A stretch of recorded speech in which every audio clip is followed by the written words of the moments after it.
firing which was carried out in Kapupi and Senapati area is yet to be officially announced. The exact place where I'm staying right now is Karnatongbi village, the village of Namjilong Naga village, and the villagers of this Tangkul Naga community are now on streets. They are protesting, they are seeking the demand, they are seeking the justice for the 2 civilians killed in the ambush that has been carried out by the armed Kuki militants. So I will let one of the Tangkul Naga civilians talk very exclusively to Republic. So, brother, your good name, please. I'm called Baranbo Abonmai. So, what is this protest regarding about? This protest is against the killing of 2 innocent civilians along the National Highway 202, Ukhrul district, near PM Kuki militants in broad daylight. So we are here today we are here endorsing the 3-day shutdown so-called by the UNC and some against the killing of the so-said incidents. So we have heard today in the early morning, we have heard about the clashes between these 2 Tangkul Naga community and the Kuki community at Senapati and the Kangkupi area. That is around Chagabung village, I hope so. So any comment, and what is the situation right now in the said area? The situation right now here is still volatile. We cannot. Likewise, like it said, the UNC, the apex body of the Naga bodies, since according to the directive, all the Naga inhabited areas, they are endorsing the 3 days of total shutdown. So likewise, in Chagabung near the Tea Pulen village, that's the Naga village, adjoining nearby village, that is a Kuki village, which is at Chagabung. There was some sort of clashes between the security forces and amidst the both of the community. So what is your appeal and what is your message to the government? We want the state government and the central government to apprehend the culprits and serve us justice at the earliest. And also we want both the government to strengthen the securities where innocent peoples are located or where it's a red zone area to safeguard the peaceful life and to maintain the peace and harmony in the state. Okay, yes. Shivangi, so this is the demand that has been made by the public, by the Tangkul Naga civilians. The demand is very loud and clear that they are not demanding any kind of unconstitutional demands. They are demanding peace, they are demanding justice for the 2 Tangkul Naga civilians killed. And also they are demanding the strengthening of the security forces so that the national highways, all the national highways are ensured for free movement of all the Tangkul Naga, not only Tangkul Naga, but for all the passengers. We can see clearly the slogans right here. Yes, Johnson is getting us all these top updates. And Johnson, this is a very sensitive time there in Manipur, because we have seen multiple shutdowns. There is a deadline which has also been given by a lot of protesters to make sure that there is a resolution, because there are multiple cases coming out of attacks, of 2 children were killed, and we saw some other deaths have happened as well. What is the situation looking like overall? Because definitely a tense time there in Manipur. Yes, overall situation in Manipur, there is still tense in both Belly district and both in the hill districts.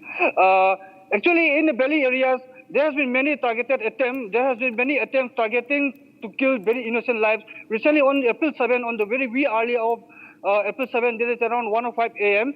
Two children, including a very small infant, that are only about approximately 5 months, have been killed by the bomb blast. So, following to that incident, total shutdown is being still carrying out in all the Belly district. And right now, adding to the total shutdown called statewide by the by the JC or the family victim in connection with the Tronglao incident. Right now, adding on the 5 total days shutdown, 3 days total shutdown across the Naga-dominated areas has been called by the United Naga Council. United Naga Council is one of the largest apex body for all the Tangkul Naga communities. So, situation is still very tense in all the district, in all the Belly and in all the hill district. Manipur government is trying its best of the best level to bring peace and to bring a long-lasting solution in the state. Chief Minister Yumnam Khemsan, Home Minister Govindas Konthouzam have appealed all the community, irrespective of the caste, irrespective of the hill and the valley, they have appealed to all to bring peace, to maintain peace and normalcy in the state. Back to you, Shivangi. All right. Well, thank you for getting us all those details, Johnson. Johnson getting us live updates from Imphal, and he's reporting for us, getting us exclusive reports on the situation in Manipur. Taking a short break, fresh clashes have erupted in Manipur. So that's one of the top stories we're tracking right now.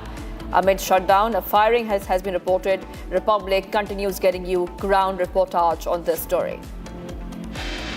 In an exclusive conversation with Republic, TVK General Secretary for Election Arnab Arjuna stressed that TVK stands for women and will prioritize women's welfare and safety. Stay tuned, viewers. We're live in break.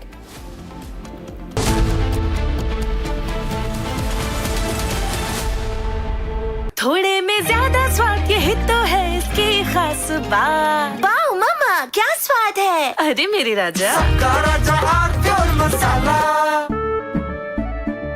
केसरिया से मन जोगी हुआ रे, दिल झूमे देखो मतवारा हुआ रे, केसरिया से मन जोगी हुआ। हर पल मनाओ केसरी त्योहार। विमल, बोलो जुबान केसरी। चमकी चाट से क्या बना है? आलू चाट या फ्रूट चाट, स्वाद बनाए चमकी चाट। क्या बात है? स्वादिष्ट पकोड़े और फरसान, अरे चमकी चाट है इसकी जान। असली स्वाद सिर्फ चमकी चाट।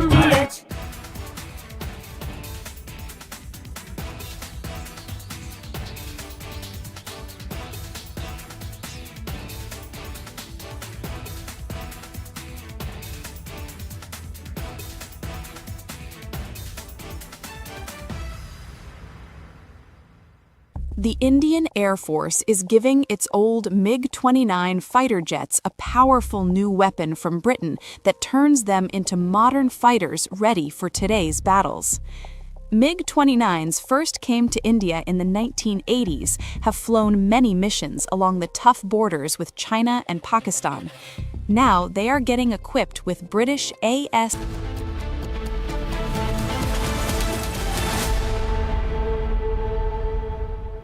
Getting you some breaking news coming in. China says that West Asia was and has reached what it calls a critical stage of transition between war and peace, urging all sides to sustain ceasefire efforts and return to negotiation as a two-week truce in the Iran war is very near its expiry date. Beijing is recalling for renewed diplomatic momentum, with its foreign ministry emphasizing the need for sincerity and commitment to a political resolution. President Xi Jinping has also pushed for the reopening of the strategically vital Strait of Hormuz, while Chinese diplomats continue to quietly encourage Iran's participation in ongoing talks, signaling Beijing's growing concern over regional stability.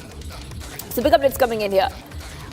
China saying that the West Asia war situation has reached what it calls a critical stage of transition. This is coming in the backdrop of Iran saying that Tehran is preparing a bunch of new cards in the battlefield if fighting with the US resumes. And this is a statement coming in from Iran just before the ceasefire expires very soon.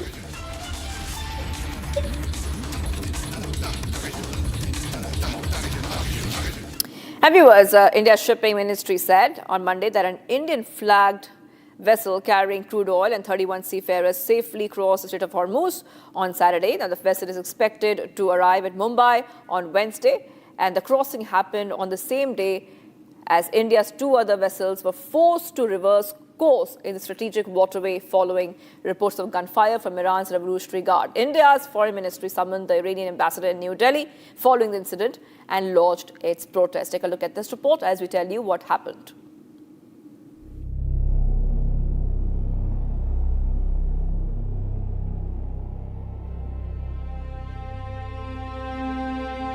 In the past 48 hours, two Indian vessels, VLCC Sanmar Herald and bulk carrier Jag Arnab, reported a firing incident while transiting Strait of Hormuz, following which they returned to the Persian Gulf.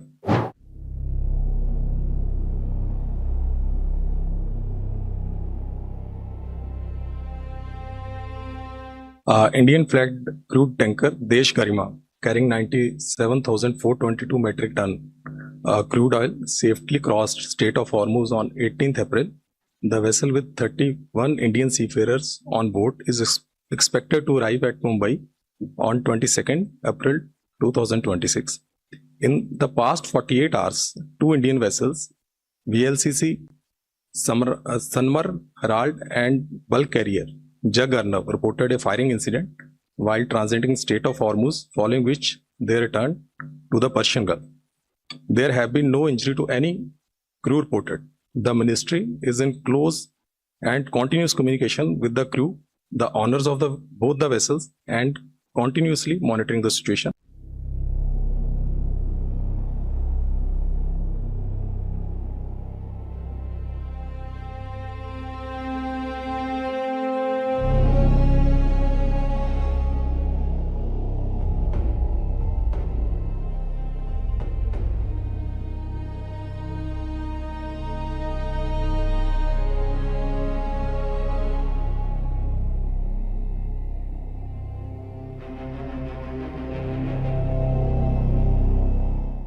When the firing incident happened, this happened on Saturday. The two of our ships came under firing. When this matter was reported to us, we took it up very strongly. We called in the Iranian ambassador. He had a meeting with the foreign secretary. The foreign secretary conveyed our deep concerns on this incident and also reiterated the point that we have been making, that we attach very high importance to the safety and security of our mariners, of commercial shipping, and that there should be unimpeded transit through the Strait of Hormuz.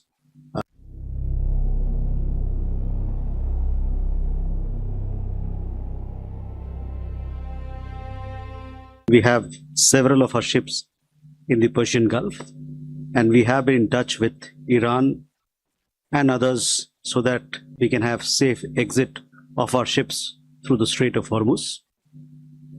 In this effort, 10 of our ships have so far safely crossed Strait of Hormuz.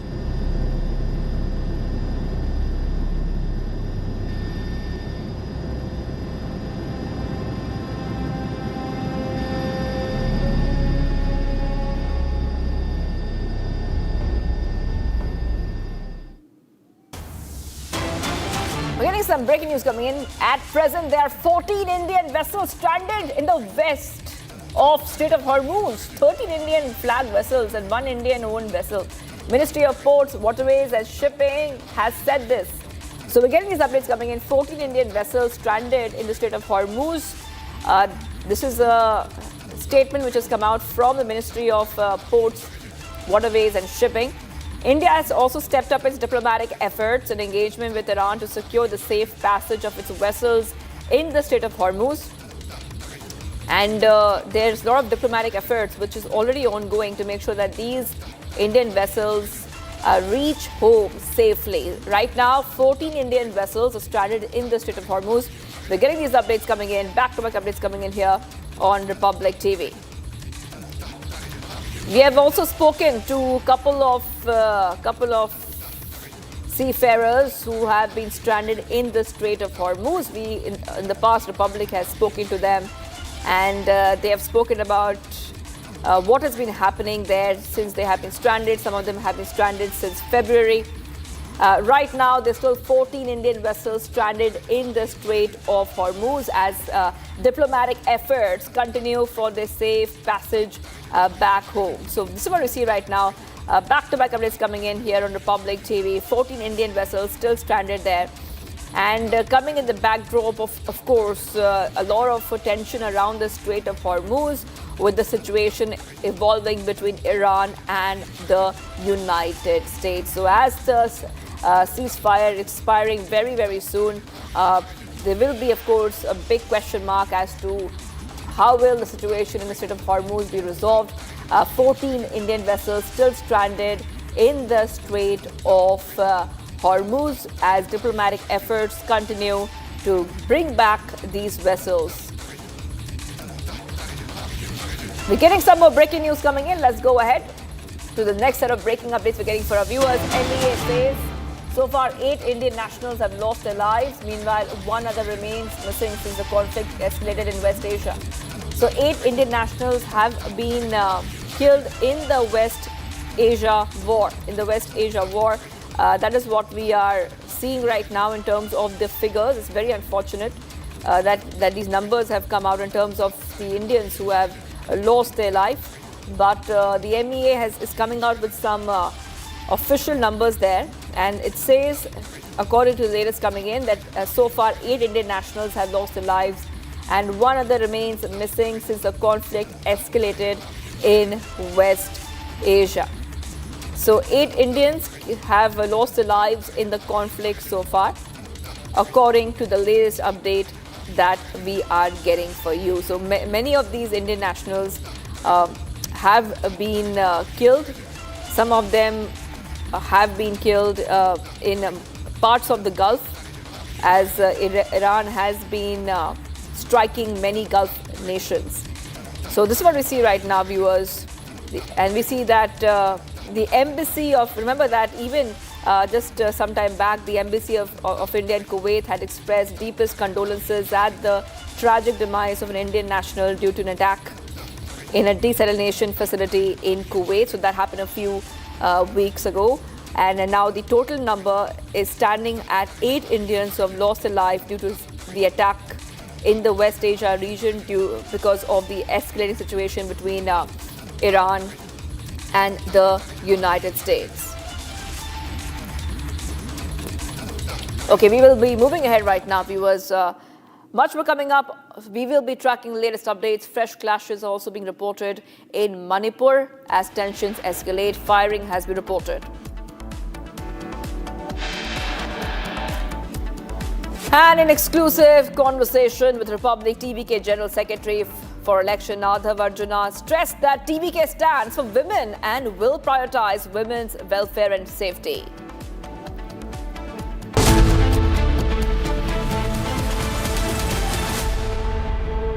"13,000 placements last year. At Amity, we are committed to nurturing passionate, hardworking and proactive professionals.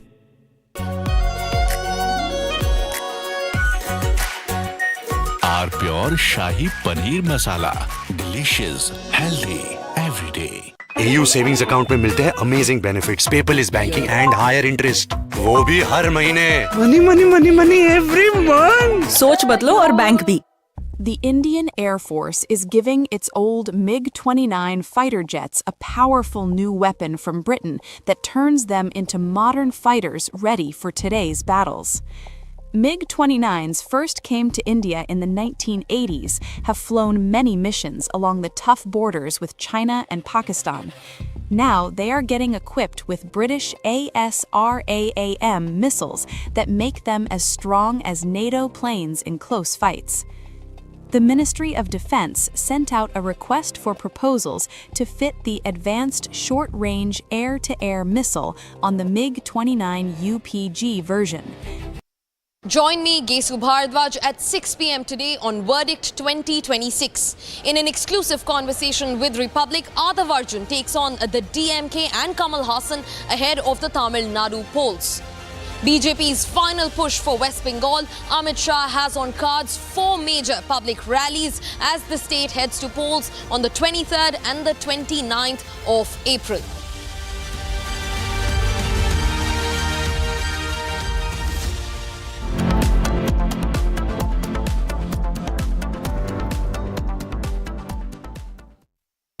Pure सूजी pasta उबालो मिलाओ और खाओ 8 minute में तैयार। क्या taste है सबका राजा प्योर मसाला। यानी इस घर में कुछ है जो टूटता नहीं। ये पिलर कभी नहीं टूटेगा। रुंगटा स्टील TMT से बना। रुंगटा नहीं तो घर स्ट्रॉन्ग नहीं। रुंगटा स्टील TMT बार एकदम सॉलिड।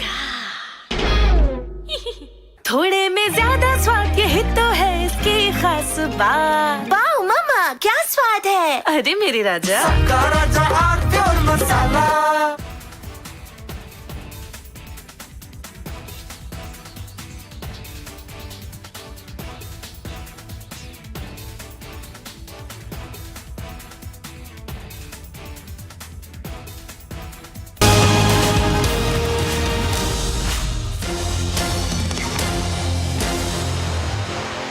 चमकी चाट से क्या बना है? सैंडविच लस्सी और छाछ। हर घूंट में चमकी चाट, ड्राई फ्रूट और दही बड़े। चमकी चाट से स्वाद बढ़े। असली स्वाद सिर्फ चमकी चाट। केसरिया से मन जोगी हुआ रे, दिल झूमे देखो मतवारा हुआ रे। केसरिया से मन जोगी हुआ। हर पल मनाओ केसरी त्योहार। विमल, बोलो जुबान Kesari.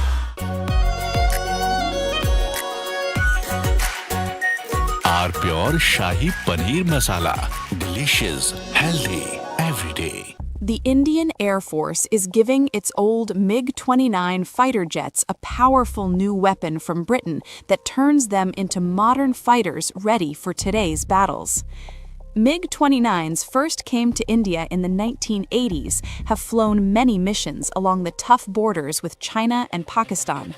Now they are getting equipped with British ASRAAM missiles that make them as strong as NATO planes in close fights. The Ministry of Defense sent out a request for proposals to fit the Advanced Short-Range Air-to-Air Missile on the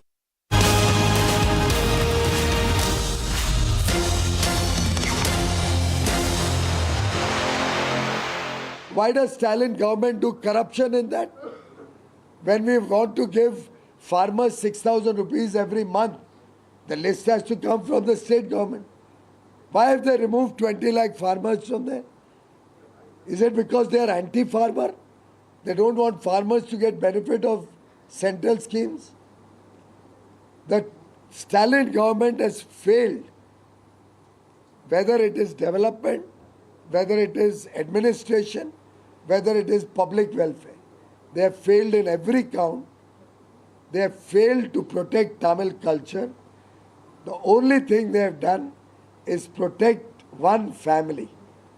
The only thing they have done is corruption. The only thing they have done is make Udayanidhi Stalin, somebody who is against Tamil culture, Tamil women, as the deputy chief minister, clearly showing that they want to make him the next chief minister. I have asked so many times from Thiru M.K. Stalin, please, I've challenged him, please tell the people of Tamil Nadu that Udayanidhi Stalin will not be made the chief minister of Tamil Nadu. Why is he not replying to my question? Not once. Because the hidden agenda is to make Udayanidhi Stalin chief minister. I appeal to the women of Tamil Nadu, to the youth of Tamil Nadu, to the intelligent people of Tamil Nadu, 8 crore brothers and sisters, protect your future, safeguard your family's future, bring development to Tamil Nadu. Do not allow a person like Udayanidhi. Getting you some more breaking news coming in, viewers. Okay, so we're seeing that there's one more case of violence coming out, fresh election controversy in Kolkata just before elections. BJP Kolkata Port candidate Rakesh Singh, while campaigning door-to-door in the Iqbalpur Hussain Shah Road under Iqbalpur PS, was attacked by some TMC goons. Candidate got injured in head and hand. Few BJP workers were also injured. 2 were female workers. Police registered the case. Total 3 FIRs lodged. 9 arrests made. 4 TMC workers, 5 BJP workers were arrested today. 2 FIRs against Rakesh Singh, BJP candidate, also lodged. 9 police personnel also injured. Police in FIR mentions that the miscreants tried to snatch the body cam and service revolver of the police personnel, and CRPF was deployed immediately to disperse the crowd, and later lathi charge was used on miscreants to disperse the crowd. These are pictures coming in from Kolkata, Bengal. Harsha is joining us. Harsha, it looks like once again pre-poll violence, nothing new.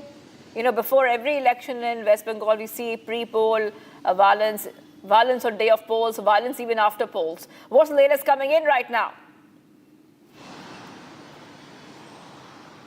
So Shivangi, let me tell you, this was an incident which transpired yesterday when the BJP candidate from the Kolkata port, Rakesh Singh, was campaigning in the Iqbalpur area. This is Iqbalpur PS near the Hussain Park area. And the time when he was campaigning, at that time some miscreants came and attacked the entire campaign, the Karyakartas. The candidate Rakesh Singh himself got badly injured, severely injured. He got the injury in his head and on a hand as well. There were the serious injuries to some BJP Karyakartas as well, who were taken immediately to the nearby hospital. But the situation got very tense in the Kolkata port area because the police personnel and the OC which were deployed at that particular time were also attacked by the miscreants. In total, police has registered now 3 FIRs, namely how the entire incident transpired, how the goons came to the campaign. Hold on for a second there. Getting some more breaking news coming in. There's a breaking update we're getting for our viewers. A public interest litigation, PIL, has been filed before the Calcutta High Court against ECI. PIL has been filed by the advocate Mohammad Danish Faruqi. The petition alleges that the Election Commission of India has prepared a secret troublemakers list. It has been circulated internally to officials with instructions to identify and detain people before polling. The list allegedly includes TMC workers, leaders, even elected representatives spread across 21 out of 23 districts in West Bengal. Petitioner has asked the High Court to quash the alleged list and stop any coercive action. Okay, let's go straight across to my colleague Harsha. Harsha, what is this troublemakers list that the plea is seeking to quash? Just get us more updates on this matter, because this matter will be heard again tomorrow. List of the troublemakers, which was also told by ECI from Delhi that there should be the list of troublemakers to by the police personnel in each and every constituency, so that to ensure that there's no trouble, unrest and disruption during the polling. We very well know after 2 days, the first phase of polling in West Bengal on 23rd, majorly in the North Bengal region. Now the PIL has been filed regarding this troublemakers, but it's very important that these troublemakers stay in the police custody only, so as to not let any unrest situation in the state of West Bengal. Shivangi, you very well know that the advantages of the Malda, Mushidabad, Beldanga and the Farakka border area are the highly sensitive areas, and police have already, listed out the troublemakers. They have been taken into the custody. Some has been taken for the house arrest itself, so not as to come out at the time of the election, at the time of the polling, and that is the reason why the bike and pillion riders are also banned on the day of the polling and after that as well. Now the public litigation which has gone to the Kolkata High Court will have to wait when the High Court will take up this matter, because this is a very serious and sensitive issue when it comes to the elections in the West Bengal. We have seen time and again how these troublemakers have been affecting and impacting the polls in the West Bengal during the election and after the election as well. So to wait and watch, because today itself the PIL has been filed in Calcutta High Court. Will the High Court will be taking up today, tomorrow, or let's say after election? That's the prerogative of the High Court and the judge to decide. But right now the litigation has been filed regarding troublemakers. Back to you. All right, well, thank you, Harsha, for getting us all those details. Pre-poll violence and another plea against ECI's troublemaker list for polls ahead of West Bengal elections. And we're talking about, of course, Tamil Nadu elections. It is also the last day of campaigning for the first phase of elections in West Bengal. We have seen many updates come in. In fact, Republic has been speaking to DMK's Dayanidhi Maran in Chennai. He spoke exclusively on topics ranging from DMK's governance, delimitation, and much, much more. Also on why Tamil Nadu is opposing NEET and Hindi imposition, among other topics. And let's listen in to that entire conversation.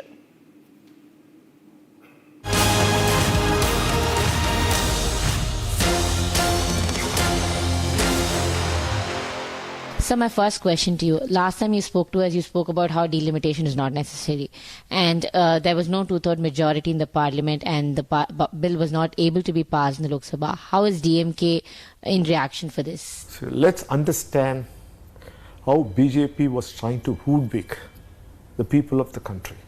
The delimitation bill, the women's reservation bill was cleared in 2023. The entire political party approved it unanimously.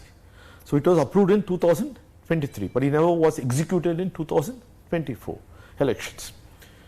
When BJP came back at a special session, the name of women's reservation bill.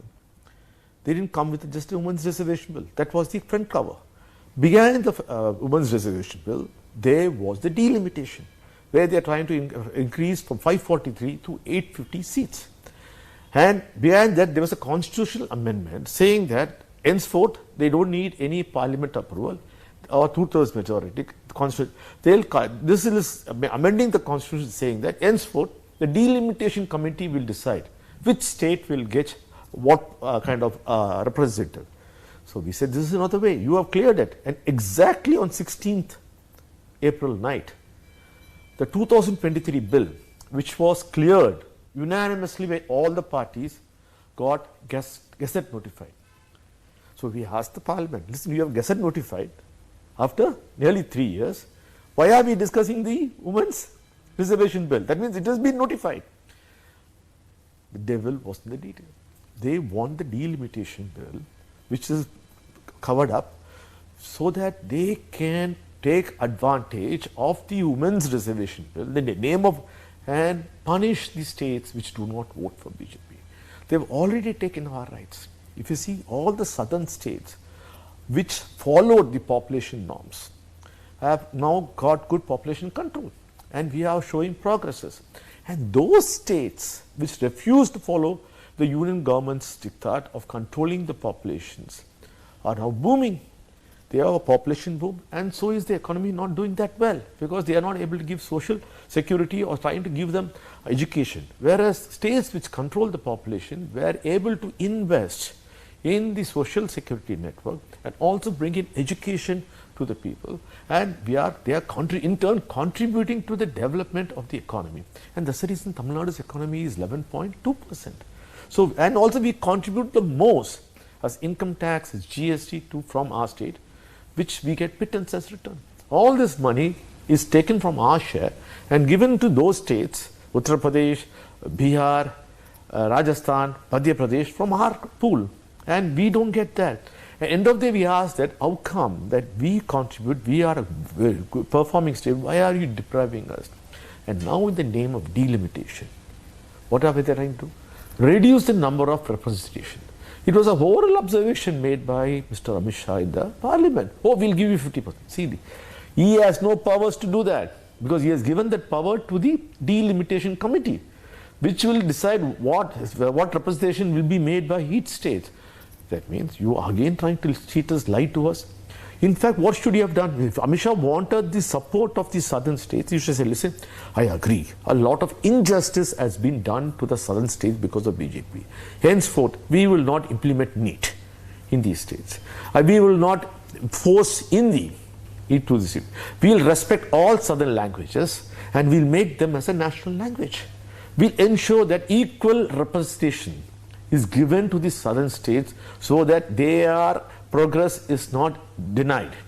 This is what we would have expected, but he didn't do that. He wanted to cheat us. In for he lies. In the Prime Minister, you knew very well that 5 states were going for a major election. That means there's a possibility there may be a change of leadership. Why couldn't you wait? You could have waited for the outcome of the elections before rushing into a delimitation. The reason you want to do is, you knew that these MPs, all the MPs will be busy canvassing for the party, busy in the election mode, so you can get your 2/3 majority, because the 2/3 majority is number of MPs present. But that's when our leader, MK Stalin, ensured that and called up all the allies parties, said, this is more serious than winning the election. This is the future of our state, of our kith and kin, of our next 50 or 100 years will be decided by the delimitation. If we don't participate and voice our opinion, that's the reason we all went. And that's the reason the bill was defeated. Why was the bill defeated? It was anti-constitution. Why was the bill defeated? It was against the southern states. Why was the bill defeated? It was against the people of Tamil Nadu, people of Andhra Pradesh, people of Telangana, people of Karnataka, people of Kerala, people of Odisha. So, when so many states are raising a red flag, what should the Prime Minister do? Or what should Amit Shah do? Call the heads, the leaders, for a discussion. Hey, what is your fear? We will try to address this fear. We will try to make sure that this is not. No discussion took place with the opposition parties. Like a dictator, Mr. Modi and Amit Shah decide whatever they wanted. And what they do after that, when they know they are going to lose them. They knew the numbers were not with them. When you don't have the numbers, what confidence did you have to say that the bill will be passed? Did you speak to any of the other chief ministers of any other opposition political parties? No. So now you are calling us, because now they wanted to use this as an election weapon and say, oh, they are all against the women. Come on. The Women Reservation Bill has been passed in 2023. When you were the Prime Minister, when we as opposition, we all voted in favor. Now, we are asking, why can't you implement the Women's Reservation Bill right now with the existing number of seats? We have 543 seats. We are okay. The 543 seats, 33% take it for the women. What is stopping for you? Because your intention of BJP, the intention of Modi, the intention of Amit Shah is not towards Women's Reservation Bill. The intention is to use Women's Reservation Bill and punish those states, especially the southern states, and ensure to take away our voice, make muters, so that we do not have any say in the political decisions of India. So there's also a question, because 2027 there's going to be a census and the delimitation is might happen out in a year's time. Does DMK have a solution? Is it going to be based on GDP? Is a suggestion that the DMK is going to give? Because every time that the DMK goes against delimitation, you're constantly pointing out the population, but what is the solution for it? So I'll ask you one logic question. We are all living in a modern world, AI world. Do you really need to go count your people? You have Aadhaar card. Everyone needs an Aadhaar card to open a bank account, to go for a passport. Even if I want a driving license, whatever I have to do, there's an Aadhaar card. My Aadhaar card says where I am living. Technically, the data is with the union government. You have the people, population, the census, which family they belong, which region they are working. Every data is available with them. This is what we said, even the SIR process. Why don't you link the Aadhaar card and the voter's ID together? It can solve, the AI can solve it overnight, and you don't have to. The process is that the intentions is not clear with the Modi government. The intention is very, very clear, because they feel that the Hindi-speaking states is enough for us.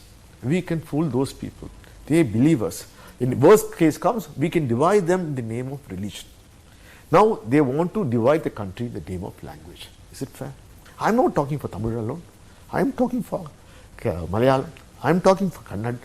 I'm talking for Odisha. I'm talking for all the languages. See, we are all part. See, this is our history. You just cannot come and erase our history. We are not against Hindi language. We respect Hindi. But I think please respect our mother tongue too. Just because I'm going to speak Hindi, what is the benefit I'm going to get? It's just that you feel that you're superior to me. I am not inferior to you. I am also not superior to you. We are all equals. This is what we in Dravidian party, our Dravidian model is that we are all equals. So DMK has been opposing multiple centers plans, example for the NEET, and you also brought up the language now being Hindi or any other regional language to be the third language implemented just like in CBSE schools. And especially BJP leader Arnab has pointed out that DMK runs multiple CBSE schools and they have Hindi there, and it's that they want two-language policy only for the government schools. So as we said, we are not against any language. We are never against Hindi. We are saying don't impose Hindi. If someone wants to learn Hindi, they will learn. If someone is going to work in Telangana or Andhra Pradesh, they will learn Telugu. If someone is working in Karnataka or Bengaluru, they will learn. If someone is going to Maharashtra, they will learn Marathi. Right now, there are so many of us living abroad, in China, in Japan, in France, talking their own languages. See, today, what we are saying makes common sense. Look at the success story of Tamil Nadu. We say two language policy, Tamil and English. When a child is born, the best education can be given to them only in their mother tongue. Only when they are 6 or 7 years old can you introduce another language to them. We said English, because English is the better. See, today you know Hindi, I do not know Hindi. But when we communicate or when we speak to each other, we speak in English. Same thing when I speak to a BBC correspondent or when I go travel abroad, wherever, whichever part of the world, English is spoken. So now that's the reason, if you see in software sector, the southern people from southern India are doing much better because they know Tamil, Telugu or Malayalam plus English. This has been an advantage. But what is the disadvantage? Only knowing Hindi. And again, one more language. We are having a situation in India when people are not going to schools. There are so many dropouts. What is the union government saying? It's okay, you are going to drop out. Now do what your father's occupation is. Is that what a union government should encourage? In Tamil Nadu, we encourage people not to drop out. If they are dropping out, we collect them and say, listen, you are weak in these subjects. We'll give you special coaching, special training, so that you can become a better person, so that your livelihood is much more increased. But what are you saying? You are saying is Viswakarma.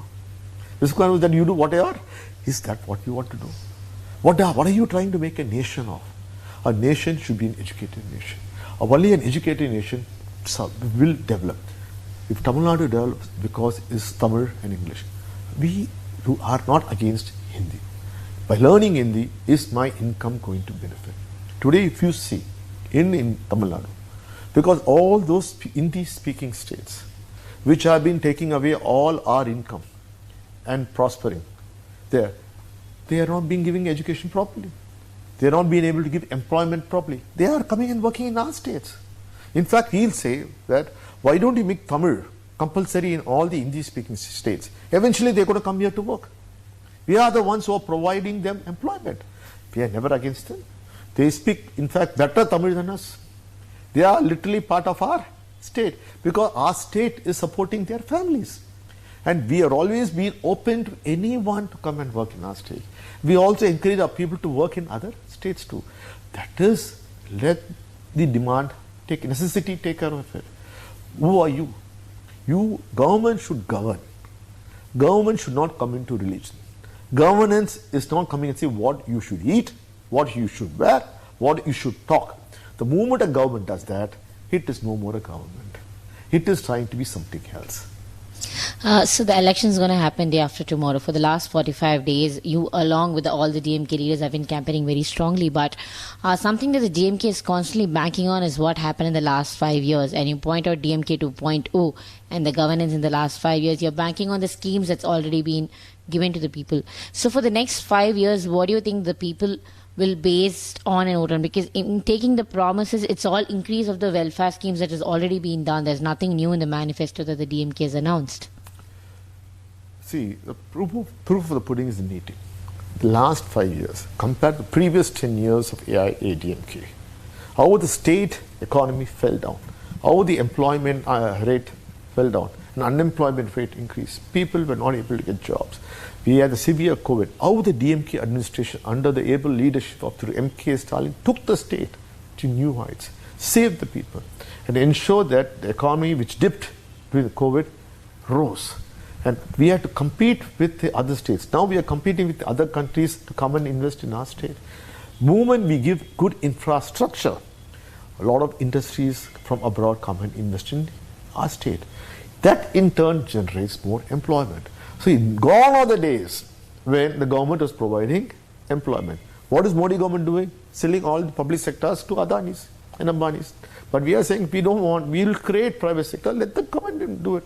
Today, the private sector is giving so much employment for the people of Tamil Nadu. That's the reason in Tamil Nadu, women employment, 42% women are working the fact. They're skilled women, educated women. That's a big achievement. What is the country's average? We see the country's average, we are far very well. It's a welfare measure. What is welfare? Our job is that, this is what Kalinga says, this is what Mr. M.K. Stalin says. Why is this? We have to ensure that we give them a level playing field. When you give a laptop to a first year, third year student, we are enabling him. We are enabling him to compete with those who have. So always the world is full of people who have and have not. But Tamil Nadu is a state which makes sure that everyone has a level playing field. And especially women. We feel, we believe, and we have proven the success of a woman is the success of every family. If a woman is successful and she is not dependent and she starts working and she is able to get income, her lifestyle alone doesn't increase. The entire family increase. That's the reason we have an economy of GDP of 11.2. That's the success of the women. And that's the reason we are doing. We are also asking now, the BJP rule states are implementing our schemes in a different names. The same Kalinga Urmate victim, that is 1,000 rupees for every woman. He is being followed in Bihar elections. is being followed in Assam elections. So now you realize that we are the trendsetters. We are the first people in the country to make sure the PM Awas Yojana, building for houses. We did it in 1970s, which became a national program. We are a trendsetter in developmental work. We want to uplift and lift our people. Moment our people uplift, the state uplifts. The states uplift, the country uplifts. Is that wrong? So DMK is constantly talking about increase in GDP, women's education, how Tamil Nadu has developed. But on the other side, there are allegations on sexual harassment, especially the Anna University case, and there is lawlessness in the state, there is drug menace in the state. All the AIDMK and the BJP is pointing out is these problems that the public are facing. The unfortunate truth is that there are episode incidents which are taking place in our states. Our government has been very strict on those people who have done it. But you are coming from Delhi, which is the rape capital of the world. So what is your BJP government done there? Uttar Pradesh, infants have been raped and killed. And all, I can keep on giving the incidents. But the media wants to paint a bad picture because of the elections. If there's no elections, they would have not bothered about this. I'm not saying this. We have to make sure that the women are protected, because that comes with, basically, we feel that education. If the man and women are properly educated, they are much better people. We are more civil. We are against it, and our leader, M.K. Stalin, said, anything happens, the law will take its course. The law has taken course. The same incident happened in Pollachi. If you remember during AIDMK, one of the sitting MLA's son, what did he do? It was a mass rape of women, which was brought to light by the DMK. Even then AIDMK government refused to take any action.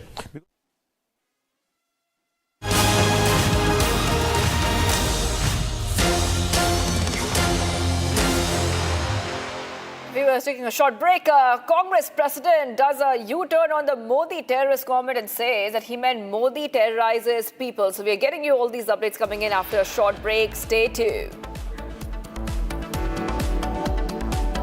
And fresh clashes are also erupting in Manipur. Amid the shutdown, firing has been reported. Stay tuned.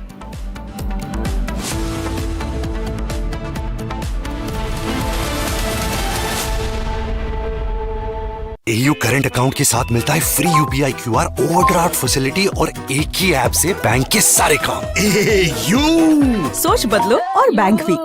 Are pure सूजी pasta उबालो मिलाओ और खाओ 8 minute में तैयार। क्या taste है सबका राजा आर प्योर मसाला। केसरिया से मन जोगी हुआ रे दिल झूमे देखो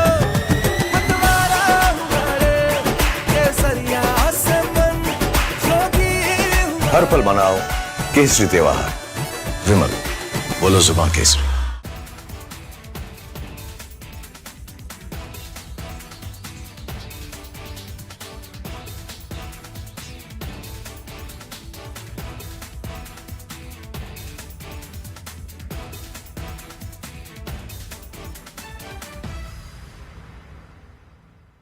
The Indian Air Force is giving its old MiG-29 fighter jets a powerful new weapon from Britain that turns them into modern fighters ready for Join me, Gesu Bhardwaj, at 6 p.m. today on Verdict 2026. In an exclusive conversation with Republic, Arnab Arjun takes on the DMK and Kamal Hassan ahead of the Tamil Nadu polls.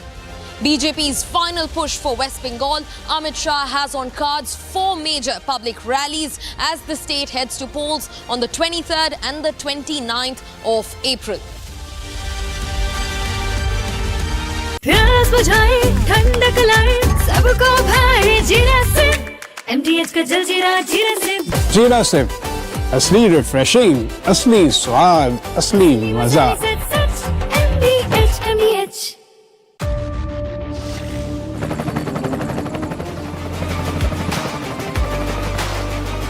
Character, the taste of success.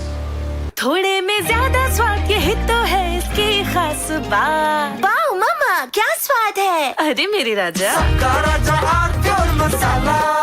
The Indian Air Force is giving its old MiG-29 fighter jets a powerful new weapon from Britain that turns them into modern fighters ready for today's battles. MiG-29s first came to India in the 1980s, have flown many missions along the tough borders with China and Pakistan. Now they are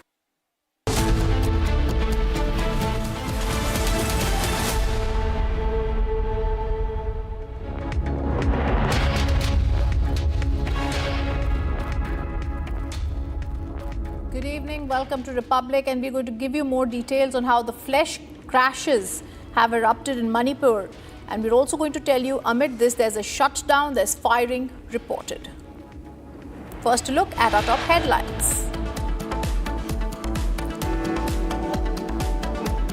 Congress and Indie ally Papu Yadav insults India's women, says 90% of women have to start from someone's bed to become a politician. What a shame. Latest reports suggest Trump himself could now take part in the negotiation going forward.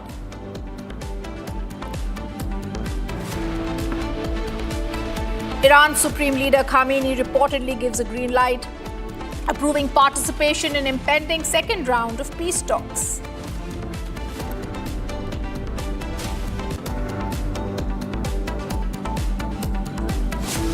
Reports suggest Trump says he's ready to return to war as ceasefire deadline expires tomorrow.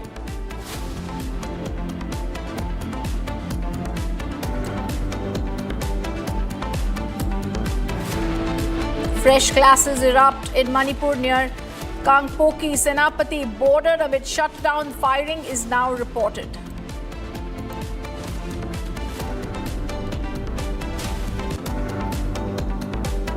Women-based party. Women already started the silent revolution.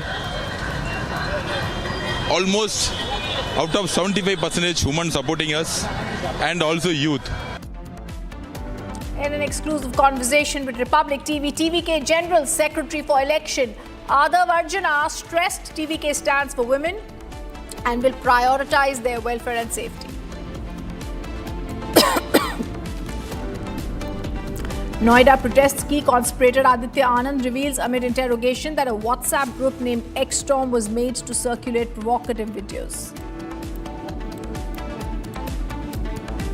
And it's Amit Shah driving BJP's campaign forward in Bengal with multiple back-to-back rallies scheduled across the state today as silence period sets in ahead of voting.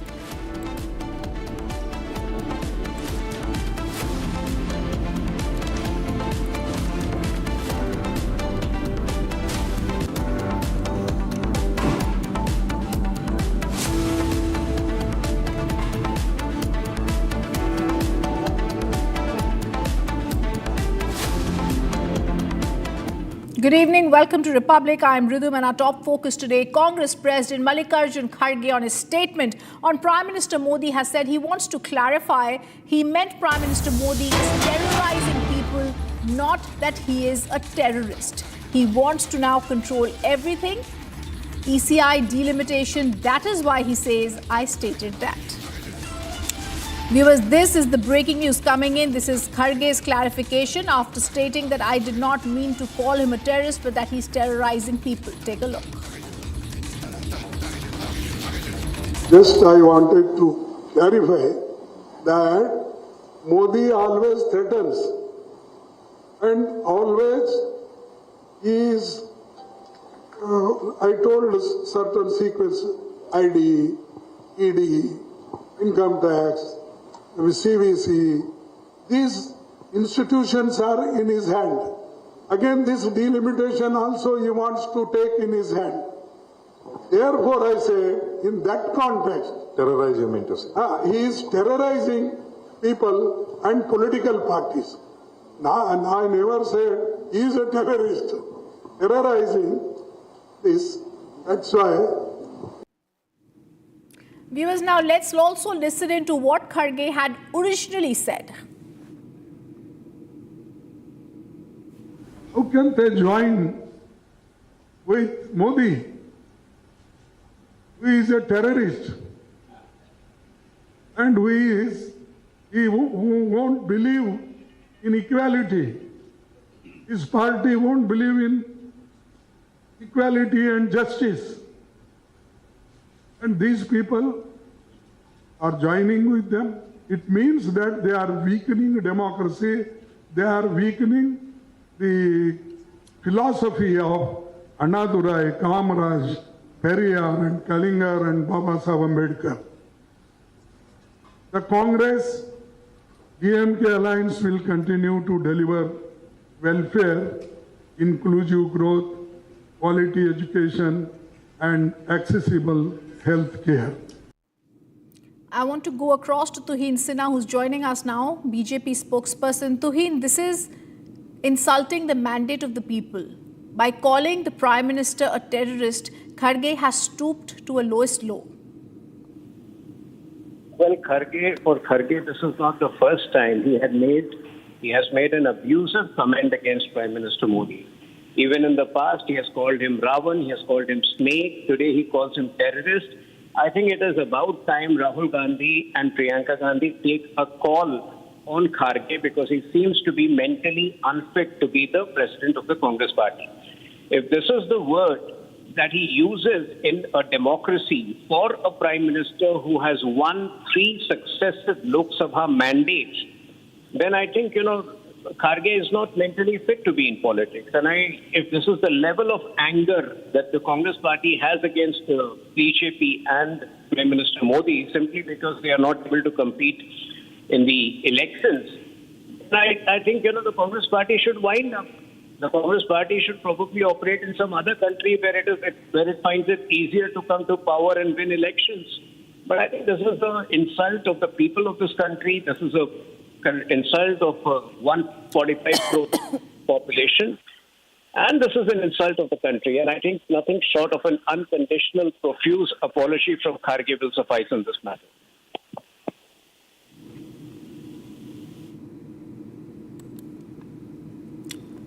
Truly, what you're saying is correct. There needs to be some sort of a rethinking that needs to be done in the Congress. But what is the Congress trying to actually prove with such comments? They don't have the numbers and then they go and try and attack our Prime Minister.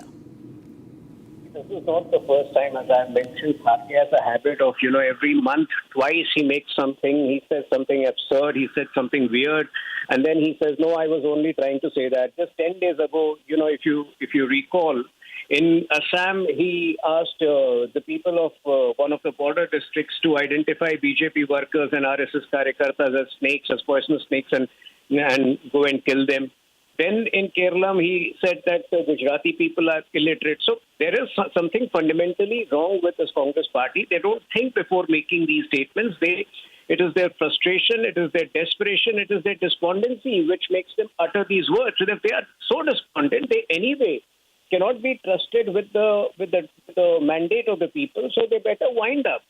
I don't know why they are fighting elections if this is the kind of venom they have to spew against the political rivals. Tuhin Sinha, BJP spokesperson, thank you for that. Now, the other top focus, which clearly shows the mindset of these people, viewers, the Congress in India, like Pappu Yadav, have now insulted India's women. Just hear what they've said. 90% of women, they say, have to start from someone's bed to become a politician. This is the lowest low that Pappu Yadav has said. 90% of women can't be politicians, he says, without compromising in the bedroom. BJP slammed Pappu Yadav's comment for his derogatory, disgusting words. Let's also listen to what Shazia Ilmi said on these words. मतलब इससे ज्यादा भद्दी बात नहीं हो सकती। क्यों लगता है पप्पू यादव जी को कि हम महिलाएं इतनी सक्षम नहीं है कि खुद अपनी मेहनत से अपने बलबूते पर आगे बढ़े? हम सब लोगों ने बगैर किसी पिता के या पति के खुद से हम लोग आगे बढ़कर आए हैं और हम लोग ने काम किया है। इतनी पढ़ाई लिखाई की है, इतना संघर्ष किया है, अलग अलग आंदोलन में हिस्सा लिया है देश के लिए। और इस तरह का इल्जाम कि हम लोग बर्दाश्त करेंगे कि हम लोग में सामर्थ्य नहीं है, कि हम लोग को कोई और चीज करनी पड़ेगी आगे बढ़ने के लिए, मतलब इतनी घिनौनी और भद्दी बात है कि मैं इसको दोहरा भी नहीं सकती। तो इस बात के लिए वो बिल्कुल माफी मांगे। किस तरह से वो महिलाओं की बात कर रहे हैं। इतना जरूरी अधिनियम एक तो पास नहीं होके दिया, दिखाए विपक्ष ने क्या किया है इसके साथ और कैसे दगाबाजी की है महिलाओं के साथ, इतना बड़ा विश्वासघात, और फिर उससे बढ़कर इतनी भद्दी भद्दी बातें हमें सुनने को मिलेंगी। And Congress and India ally Pappu Yadav, take a look at what he said when he insulted India's women.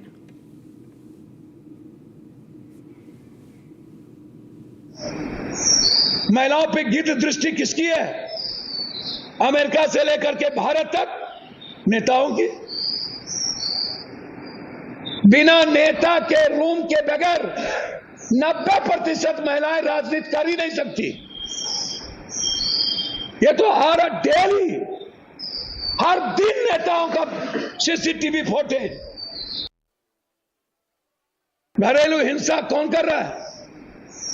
महिलाओं पे गिद्ध दृष्टि किसकी है? अमेरिका से लेकर के भारत तक नेताओं की। बिना नेता के रूम के बगैर 90% महिलाएं राजनीति कर ही नहीं सकती।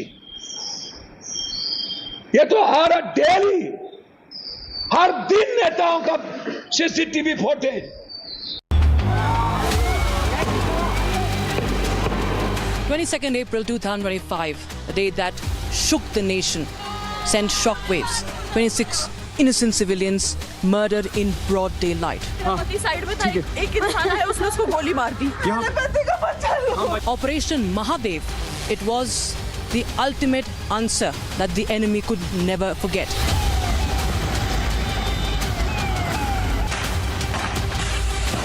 That 90 days took us to confirm the identity of the attackers. We can neutralize the perpetrators.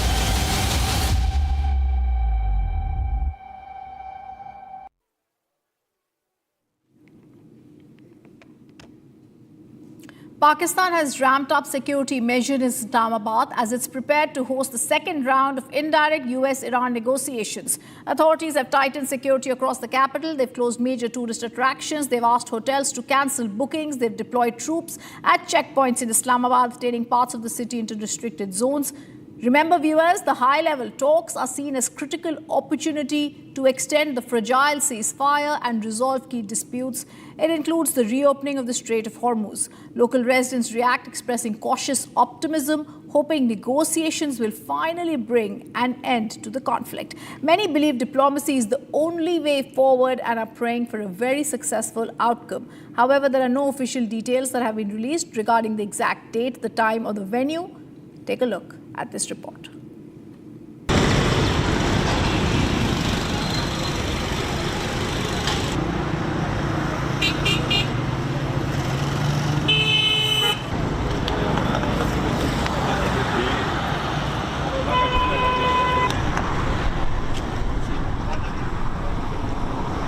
होगा कुछ गुजारा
ये दोनों ममालिक टेबल पे बैठ चुके हैं इंशाल्लाह। दूसरी बात यह है कि सबसे बड़ी बात यह है कि कोई भी जंग किसी मसले का हल नहीं है।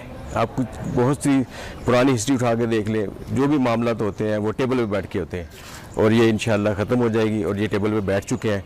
तो इंशाल्लाह हम पूरी उम्मीद है, हमें अल्लाह के घर से भी पूरी उम्मीद है कि आज इंशाल्लाह कल जब ये बैठेंगे तो इंशाल्लाह ये अपना इख्तिताम को पहुँचेगी और दोनों ममालिक के दरमियान सुलह हो जाएगी। मैं जी इंशाल्लाह ताला अल्लाह के फजल करम से बिल्कुल पुरुम्मीद हूँ कि ये जो मुज़ाकरात शुरू हो रहे हैं इसको बखूबी सरंजाम पहुँचना चाहिए। इसमें तमाम लोगों की काविशें हैं, हुकूमत की काविशें हैं और इसमें इंशाल्लाह ताला बेहतरी के चांस है। इंसान कोशिश करता है, अल्लाह ताला इसको इंशाल्लाह पूरा करेंगे और इसमें बेहतर फैसले होंगे। एक अच्छा शॉट था यार, दुआ।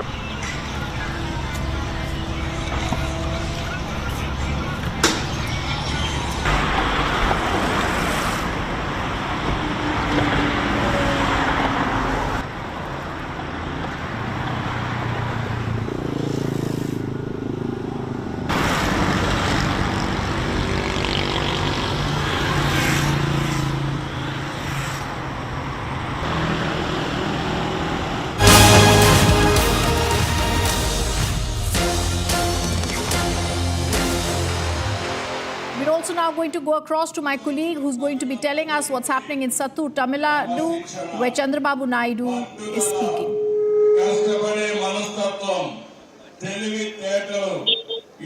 I can't hear.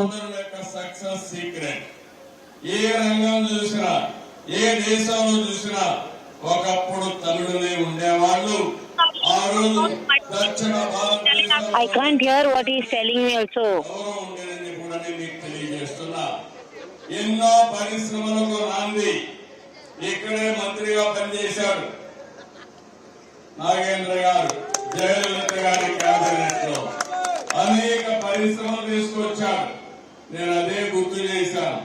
ఫాక్స్కార్ గాని అనేక పరిశ్రమలు తీసుకొచ్చి తమిళనాడులో ఉద్యోగాలు కల్పించిన వ్యక్తి మీ అభ్యర్థి నాగేంద్ర గారు అని చెప్పి మీకు తెలియజేస్తున్నా. ఇదే కాదు, ఒక నాగరికత, ప్రాచీన నాగరికత. ఎన్నో దాడులు జరిగాయి, తిట్టుకొట్టారు, తట్టుకున్నారు. అంతేకాకుండా ఎంతో మంది పుణ్య పురుషులు జన్మించిన గడ్డ, పుణ్య భూమి ఈ తమిళనాడు అని కూడా నేను మీకు తెలియజేస్తున్నా.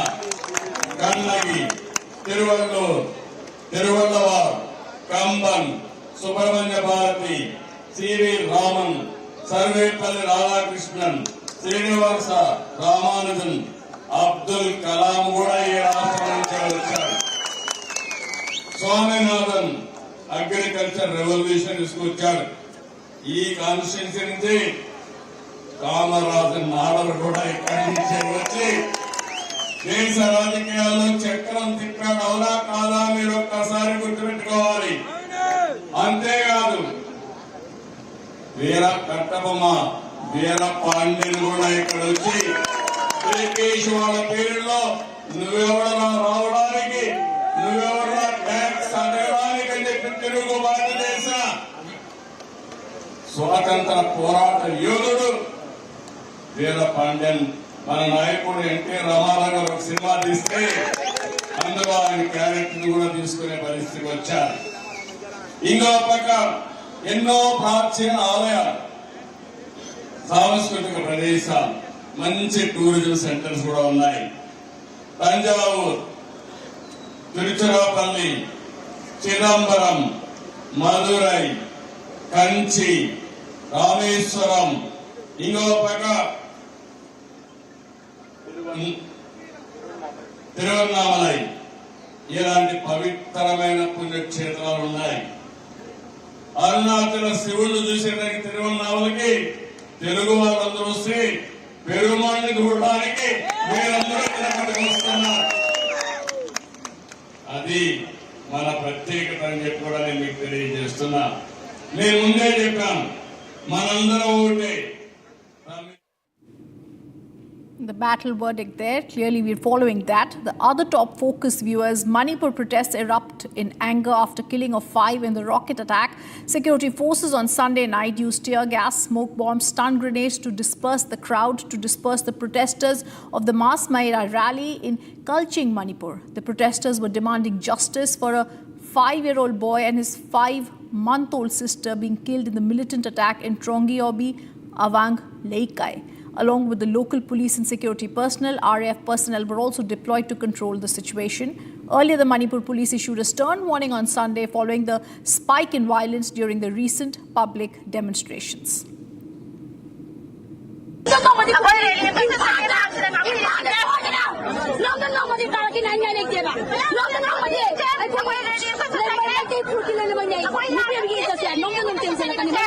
We are suffering for 3 years. Our youth life has lost. हमारा जो youth का life है, हमारा student का life है, सब बर्बाद हो चुका है.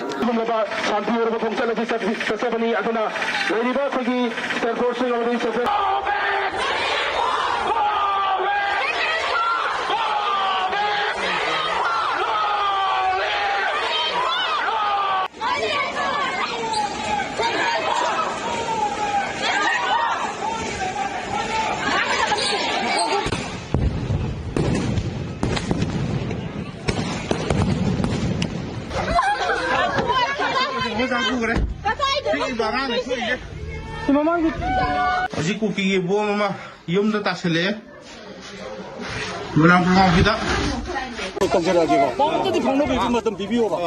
거기 좀 아니 내가 거기 가는 게 봐. 한다고 주면 됐다. 야래 두 가래.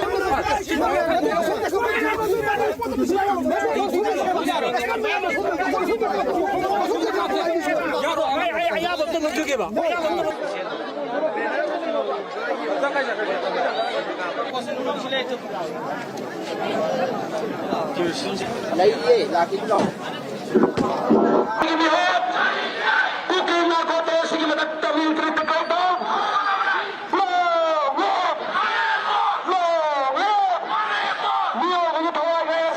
Today's rally it's about the recent incident of killing 2 minors and killing of unarmed civilians in Galmol, and also yesterday it was attack ambush in Litan also.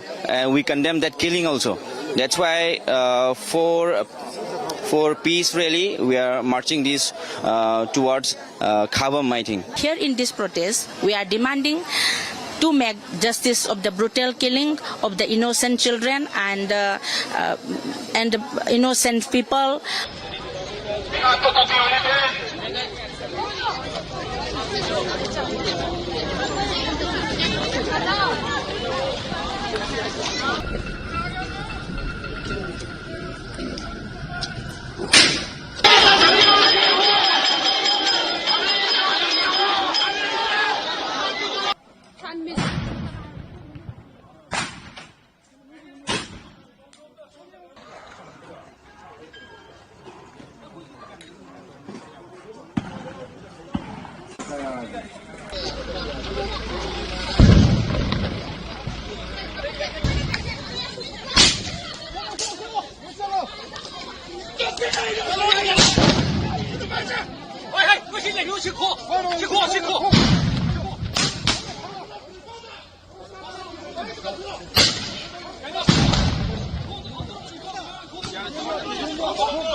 And there's big breaking news coming in. Trump has now posted on Truth Social, Iran has violated the ceasefire numerous times.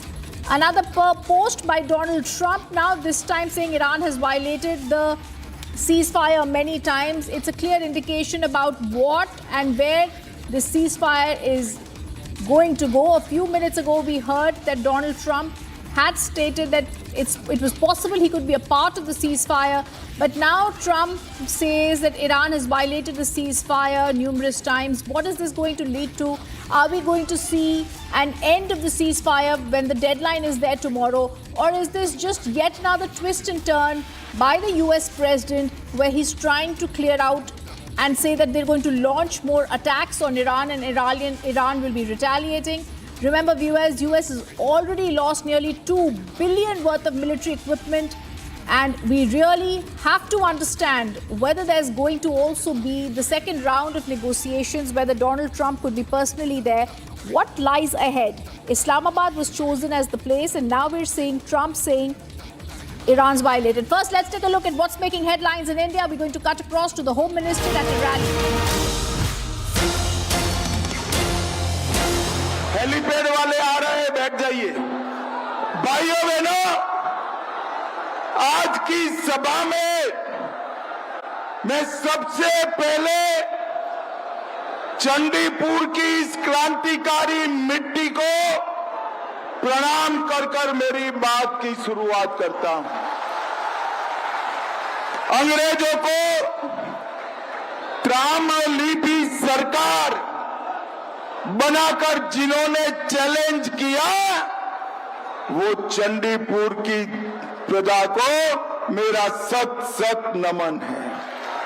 कुलुप मनसा मंदिर, महिषादल राजवाड़ी मंदिर और वीरांगना मातंगिनी हाजरा को भी प्रणाम कर कर मेरी बात की शुरुआत करता हूं। यहां के पान और धान दोनों के किसानों को बहुत मनपूर्वक प्रणाम कर कर मेरी बात की शुरुआत करता हूं। भाइयों बहनों, ये पहले चरण की आखिरी सभा है और इस सभा से चंडीपुर से मैं दीदी को कहने आया हूं, दीदी टाटा बाय बाय, आपका समय समाप्त हुआ है। बहुत परेशान कर लिए बंगाल की जनता को, अब आपकी जाने की बारी है और कमल फूल के आने की बारी है। भाइयों बहनों, मुझे बताओ, हमारे बंगाल को घुसपैठियों से मुक्त करना है या नहीं करना है? क्या भाईपो कर सकता है? जोर से बोलो, भाईपो कर सकता है? दीदी कर सकती है? अरे घुसपैठिए को घुसाने वाले यही लोग बंगाल की सीमा को इन्होंने खुला छोड़ा है। आप यहां से शुभेंदु और हमारे साथियों को जिता दो, 45 दिन में बंगाल की सीमा को हम सील कर देंगे। एक घुसपैठिए हमारे युवाओं की रोजगारी ले रहे हैं, गरीबों का दान खा रहे हैं और हमारे संतों को, कीर्तनिया को, इस्कॉन वालों को, वैष्णव संप्रदाय को परेशान करने का काम कर रहे हैं। मैं आज घुसपैठियों को कहकर जाता हूं, 4 तारीख को काउंटिंग है, 5 को भाजपा सरकार बनेगी। जल्दी बांग्लादेश जाने की तैयारी कर लो भाई। भय से भरोसे की यात्रा नरेंद्र मोदी जी के नेतृत्व में करनी है। आज मैं कहकर जाता हूं, यहीं चंडीपुर और आसपास के क्षेत्रों में पान की खेती होती है। एक बड़ा पान का अनुसंधान रिसर्च सेंटर भारत सरकार चंडीपुर में बनाने का काम करेगी। पान की मेडिकल शक्तियां, औषधीय गुण रिसर्च करने के लिए एक यहां पर अनुसंधान बनेगा। भाइयों बहनों, मुझे बताओ, एक कटमनी और सिंडिकेट से परेशान हो या नहीं हो? जरा जोर से बोलो, हो या नहीं हो? बालू लेना है, सिंडिकेट को पैसा दो। ईंट लेना है सिंडिकेट को पैसा लो, सीमेंट लेना है, बल्ब लेना है, पंखा लेना है, सिंडिकेट को पैसा दो। ये सब दूर करना है तो 23 तारीख को कमल के बटन पर निशान दबा दीजिए। कमल के निशान पर बटन दबाइए। 5 तारीख को सिंडिकेट वालों को उल्टा लटका कर सीधा करने का हम काम करें। हर चुनाव में ममता दीदी के गुंडे बंगाल के मतदाताओं को परेशान करते हैं या नहीं करते हैं? अरे जोर से बोलो, करते हैं या नहीं करते हैं?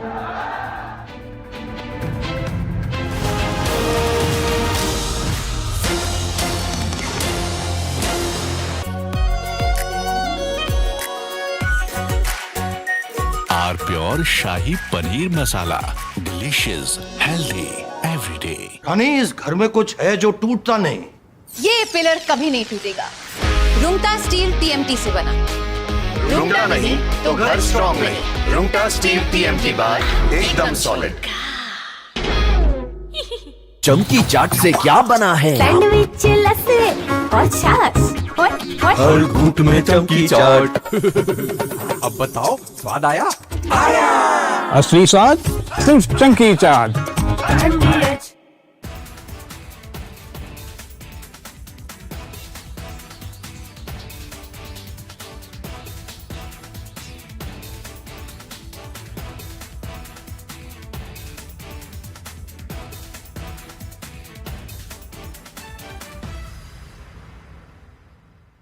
The Indian Air Force is giving its old MiG-29 fighter jets a powerful new weapon from Britain that turns them into modern fighters ready for 22nd April 2025, a day that shook the nation, sent shockwaves. 26 innocent civilians murdered in broad daylight. Side में था, एक इंसान है, उसने उसको गोली मार दी। Operation Mahadev, it was the ultimate answer that the enemy could never forget.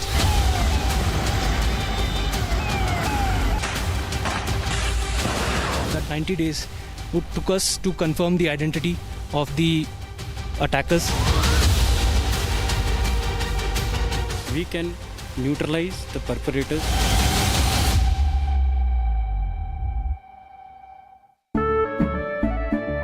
केसरिया से मन जोगी हुआ रे, दिल झूमे देखो मतवारा हुआ रे। केसरिया से मन जोगी हुआ। हर पल मनाओ केसरी त्योहार। विमल, बोलो जुबान Kesari.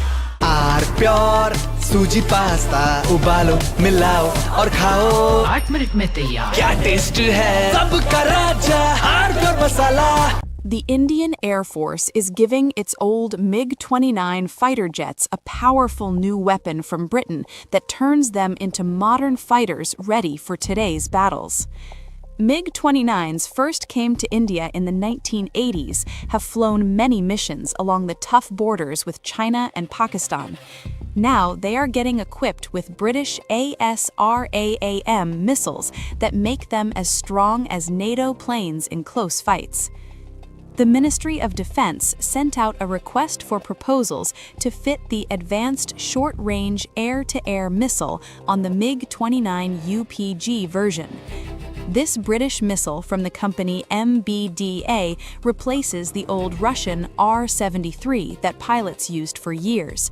The R-73 could only reach targets 10 to 15 kilometers away, which forced pilots to fly too close to the enemy and take big risks. From Asia's largest news headquarters,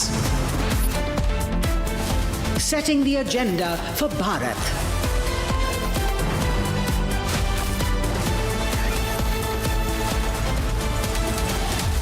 You're watching Republic.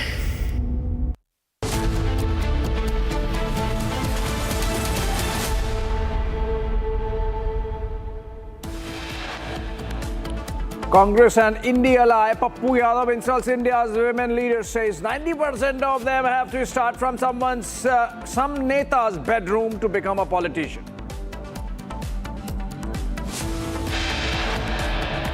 Latest report suggests that Trump himself could now take part in negotiations for going forward.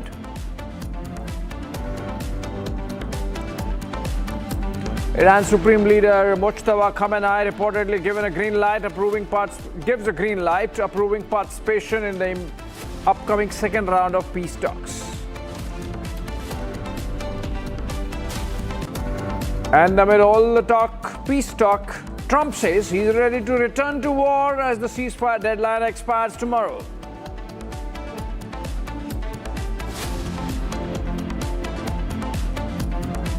Fresh clashes erupt in Manipur near Kangkopi Senapati border amid shutdown, firing reported.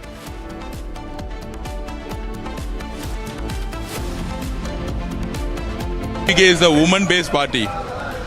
Women already started the silent revolution. Almost out of 75% women supporting us, and also youth. In an exclusive conversation with Republic, TVK General Secretary for Election Arnab Arjun stressed that TVK stands for women and will prioritize women's welfare and safety.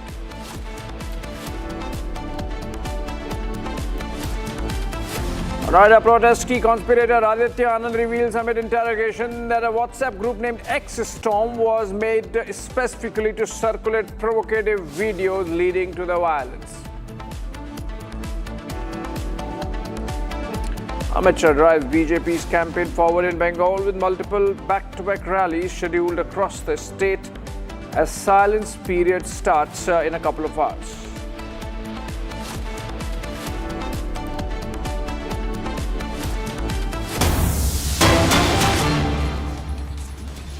All right, let's begin with the breaking news coming in from Kerala, where 6 are reported dead and over 40 injured in a blast at a firecracker unit in Thrissur district of Kerala.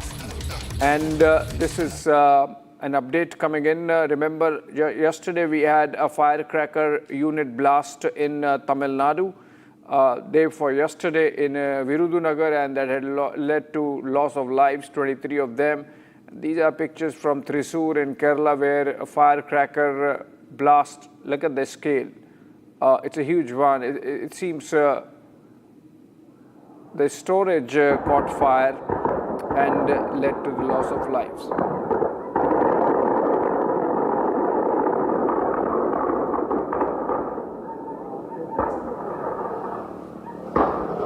Okay, Shankar joining us live for more on this. Shankar, this is Mundathikode in Thrissur district where this has happened. This seems like a dump and a dump yard of a firecracker unit. Why do these episodes keep repeating in Kerala and Tamil Nadu? And what's the administration telling you about the latest?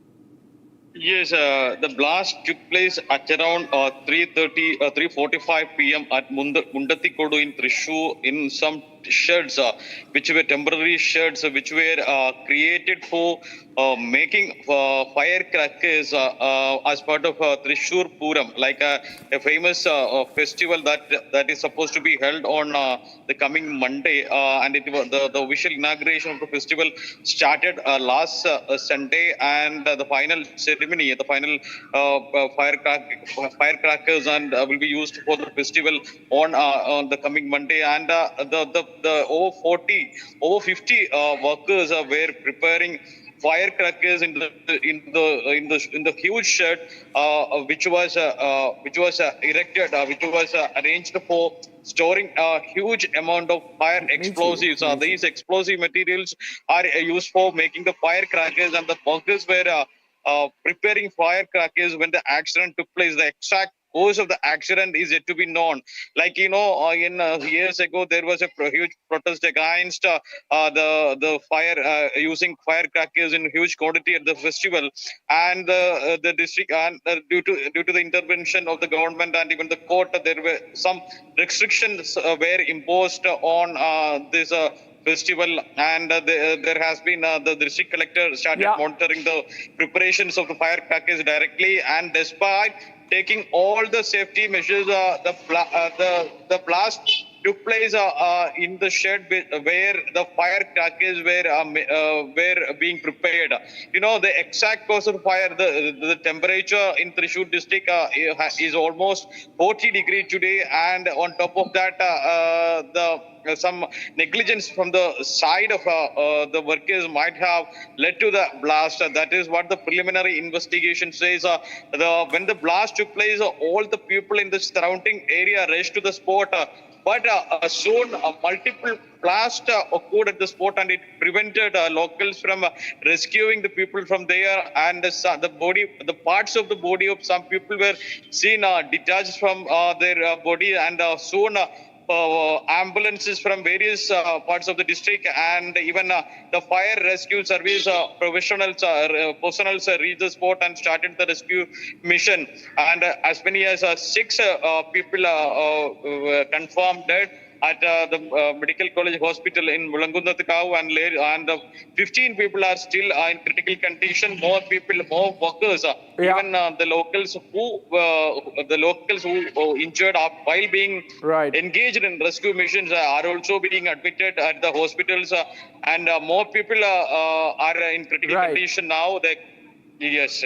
Yeah, of course. It's an evolving situation. Happened at 3:45 p.m. as Shankar informs, and definitely some role of negligence there in the kind of explosion that's taken place at a firecracker unit dump in Kerala's Thrissur district. Moving on from Kerala, we come to Bihar, where Congress leader Congress ally Pappu Yadav made a preposterous statement condescending of women leaders, and now the Bihar State Women's Commission has taken suo motu cognizance and issued a notice to the independent MP. And the commission has sought his response within 3 days, asking why he made this statement and why his Lok Sabha membership should not stand cancelled. Not that the Bihar Commission can recommend cancellation of the Lok Sabha membership, but it can for sure recommend it to the Parliament. But what is important is that the horrific nature of comments made by Pappu Yadav, condescending of women leaders and disparaging of their dignity, amounts to an assault on the collective conscience of the people, and the Women's Commission of the state of Bihar taking suo motu cognizance. Pappu Yadav seen there with Priyanka Gandhi Vadra, and with the kind of insulting, humiliating comments he has made on women leaders. Maybe Priyanka Gandhi Vadra can also seek a show cause. All right, moving on. From Bihar, we go to Manipur, where large parts of the state have come to a standstill as twin shutdowns called by different organizations in protest against recent killings disrupted life in the valley and the hill districts alike. Educational institutions, markets, and public transport services remained shut across all 5 Maiti-dominated valley districts, as well as Naga-inhabited areas of Ukhrul and Senapati. Sit-in protests were held at multiple locations in Imphal Valley, including Uripok and Nagaram. The shutdown in the valley was called by the women's group Meera Paibis, which began a 5-day protest on Sunday following the April 7 blast in Tronglaubi village in Bishnupur district. The explosion killed a 5-year-old boy and his 6-month-old sister while they were asleep, and left their mother injured. In connected development, in fact, two Naga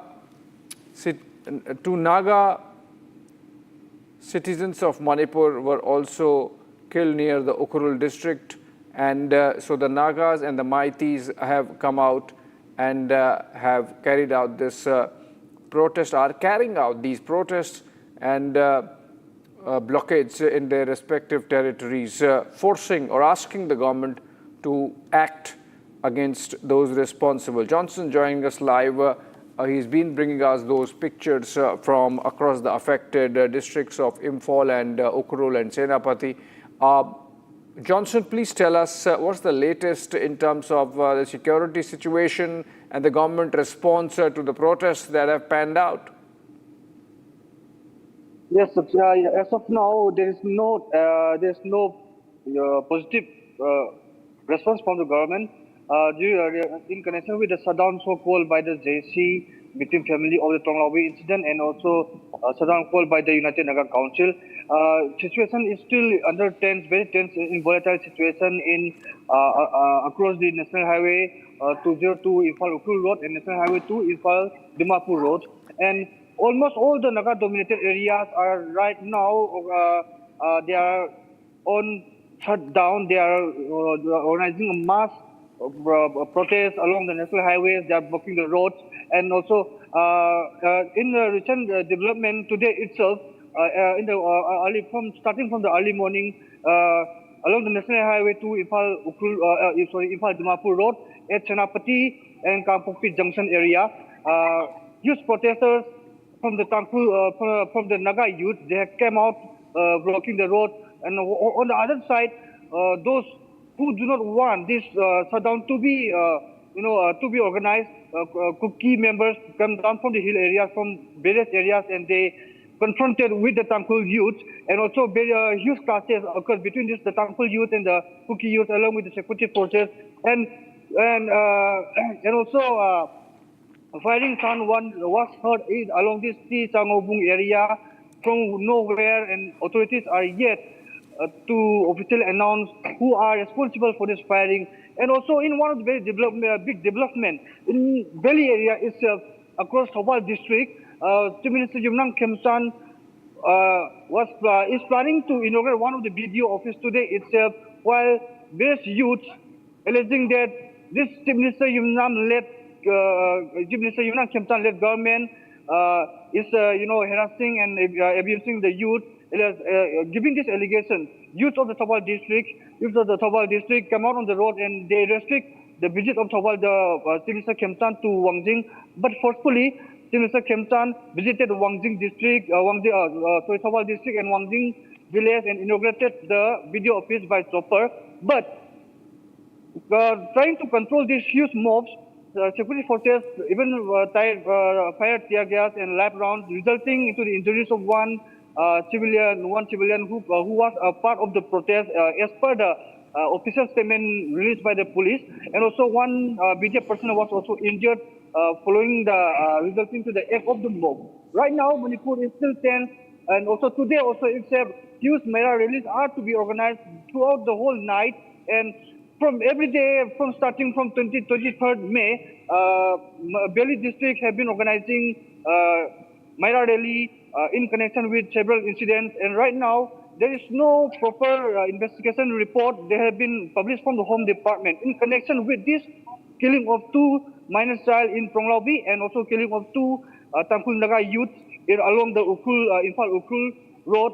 There is no proper investigation report that has been published so far. All right. Thank you so much, Johnson. With that update from Imphal and Manipur, situation remains tense, and the protesters, both the Maitis and the Nagas, building up pressure for the government to act against the Kuki terrorists who carried out those attacks, leading to the death of 2 Maiti children and 2 Naga citizens.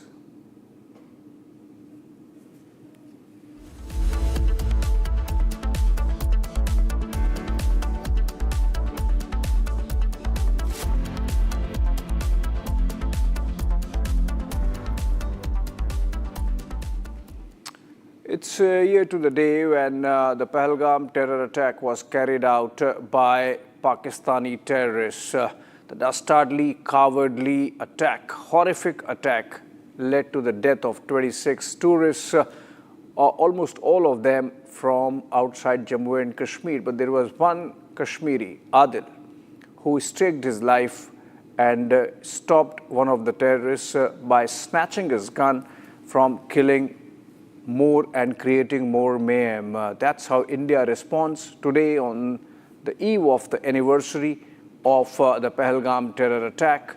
The Jammu and Kashmir government and the Maharashtra government, because most of the victims were from Maharashtra, came together to gift a house to the family of Adil in Pahalgam. We have Zeenat reporting from Pahalgam, where an event took place to mark the solemn occasion. Deputy CM of Maharashtra, Eknath Shinde, promised a house to the family of Adil Shah, a martyr in Pahalgam attack, and today the promise after a year has been fulfilled.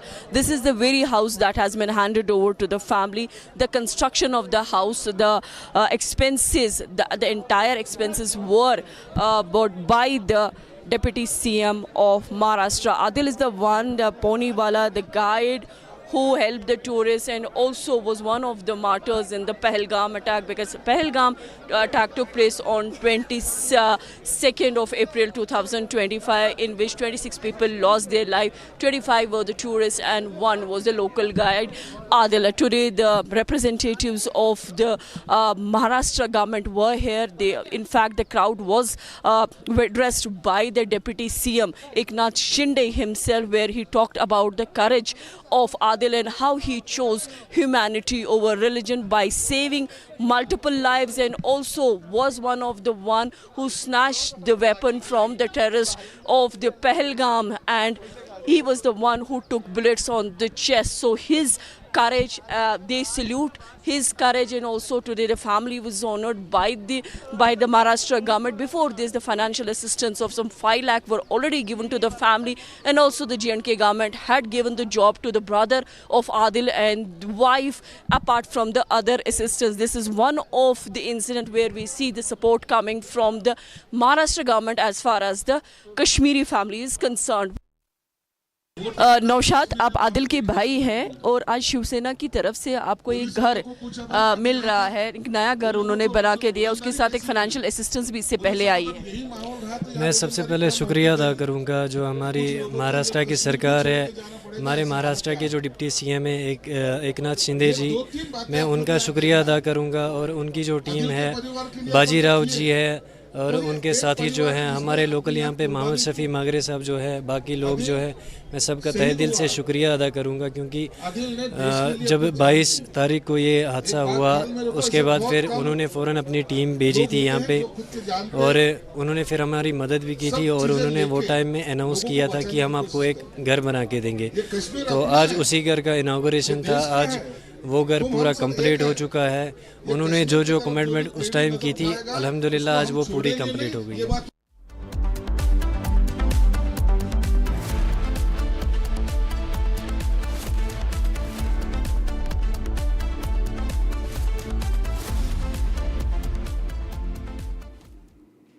Right, from Kashmir to Bengal, where ahead of the crucial polls, Anurag Thakur of the BJP was seen enjoying March Path. Republic caught up with Anurag Thakur and BJP leader Harshvardhan Shringla and had a conversation. Listen to that. Correct. March has become more than just a prop, and the politics around West Bengal, which happened over March and Bhat. We are joined by Anurag Thakur, who is right now enjoying this delicacy of West Bengal March Bhat. Anurag ji, you are here in West Bengal today. You are enjoying March Bhat.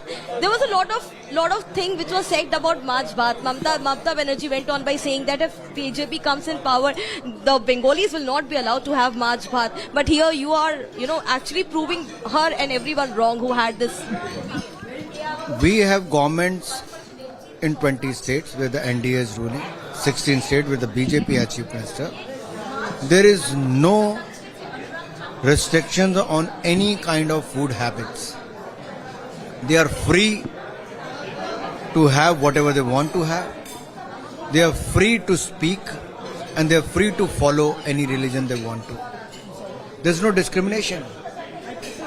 But if Mamata Banerjee is losing the election, she has nothing to showcase of last 15 years. All she is doing is spreading lies, spreading rumors.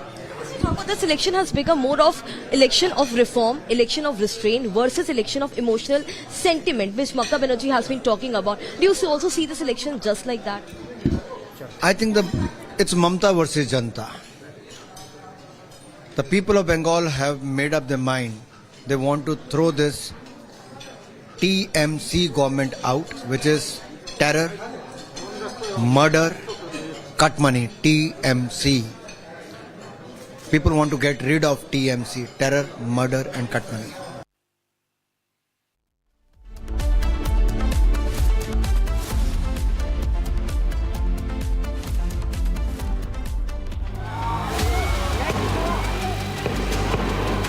April 2025, the day that shook the nation, sent shockwaves. 26 innocent civilians murdered in broad daylight. Operation Mahadev, it was the ultimate answer that the enemy could never forget.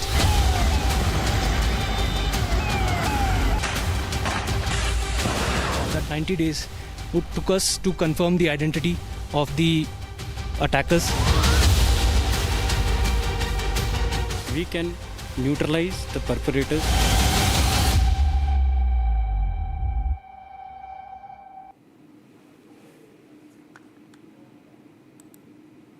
All right, moving on from Bengal, staying with Bengal actually, there is another story connected with Trinamool, a political confrontation in Entally of Calcutta. Entally of Calcutta has intensified tensions between the Trinamool and the BJP cadres following allegations of deliberate disruption during a BJP roadshow that happened last evening.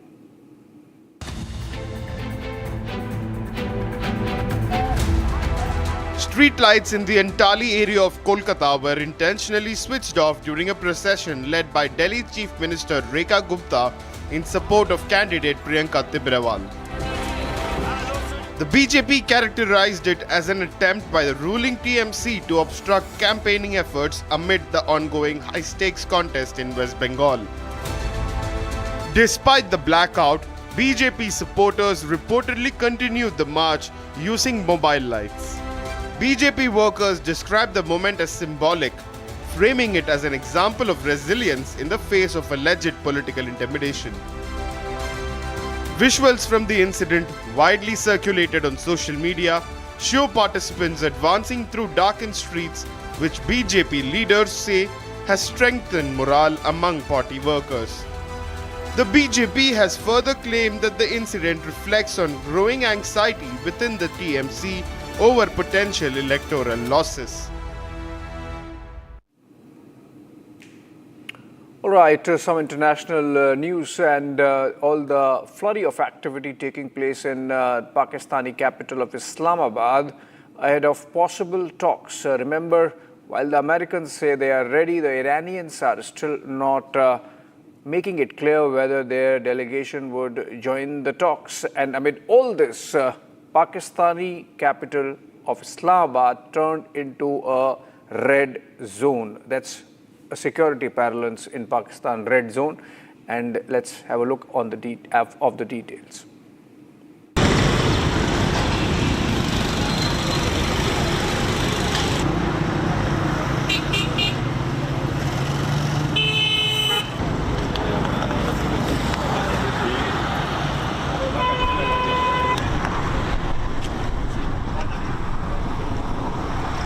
कुछ गुजारा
ये दोनों ममालिक table पे बैठ चुके हैं इंशाल्लाह।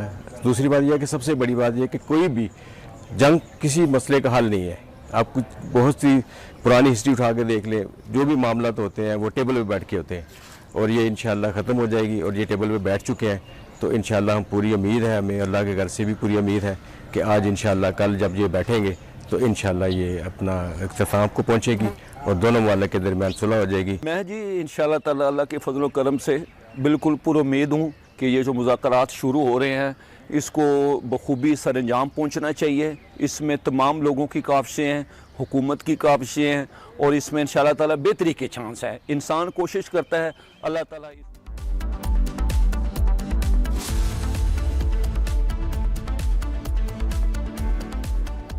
Join International Institute of Hotel Management. Call 983-10-50,000. थोड़े में ज्यादा स्वाद यही तो है इसकी खास बात। वाओ मामा, क्या स्वाद है? अरे मेरे राजा,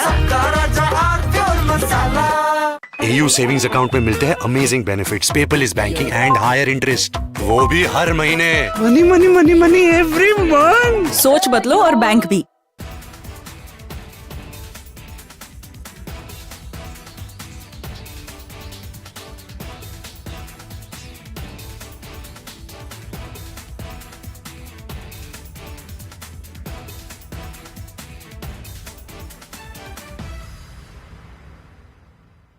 The Indian Air Force is giving its old MiG-29 fighter jets a powerful new weapon from Britain that turns them into modern fighters ready for today's battles.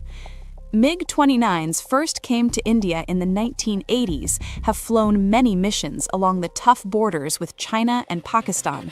Now they are getting equipped with British ASRAAM missiles that make them as strong as NATO planes in close fights. The Ministry of Defense sent out a request for proposals to fit the Advanced Short-Range Air-to-Air Missile on the MiG-29 UPG version. This British missile from the company MBDA replaces the old Russian R-73 that pilots used for years. The R-73 could only reach targets 10 to 15 kilometers away, which forced pilots to fly too close to the enemy and take big risks. The ASRAAM changes all that. It can hit targets more than 25 kilometers away, almost double the old range. It flies at Mach 3 speed and uses a smart infrared seeker that ignores enemy flares and jamming better than before. The Indian Air Force flies more than 55 of these MiG-29 UPG jets in frontline squadrons. These planes guard the northern and western borders day and night. Earlier upgrades added new radars, engines, and digital cockpits, but the short-range... 22nd April 2025, the day that shook the nation, sent shockwaves. 26 innocent civilians murdered in broad daylight. Operation Mahadev, it was the ultimate answer that the enemy could never forget.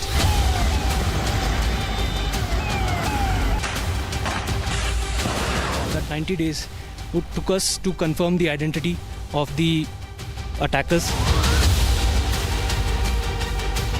We can neutralize the perpetrators.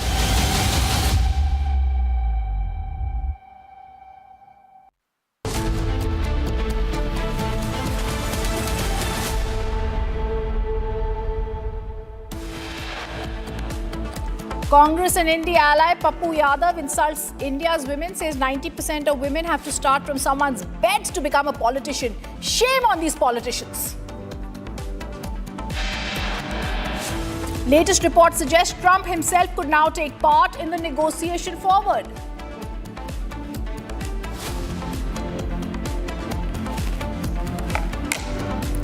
Iran's Supreme Leader Khamenei reportedly has given a green light, approving participation in the impending second round of peace talks. Reports suggest Trump now says he's ready to return to war as the ceasefire deadline expires tomorrow.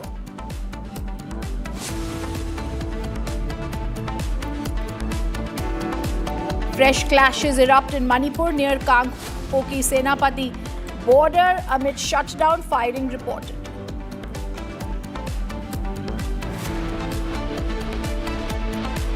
PK is a woman-based party. Women already started the silent revolution. Almost out of 75% women supporting us, and also youth.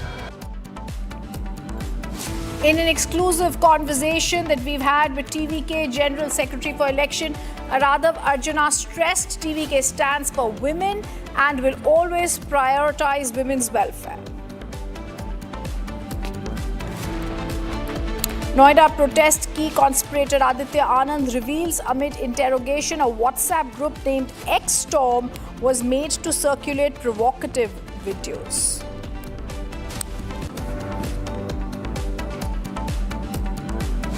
Amit Shah drives BJP's campaign forward in Bengal with multiple back-to-back rallies that we are seeing today. They're also across the strait today as the silence period sets ahead of the voting.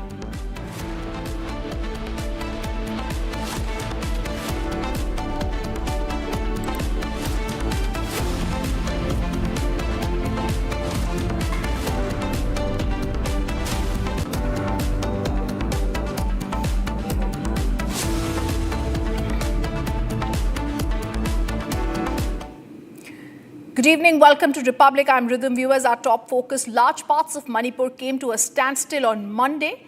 We're seeing twin shutdown that has been called by different organizations. This is in protest against recent killings, disrupted daily life across both valley and hill districts.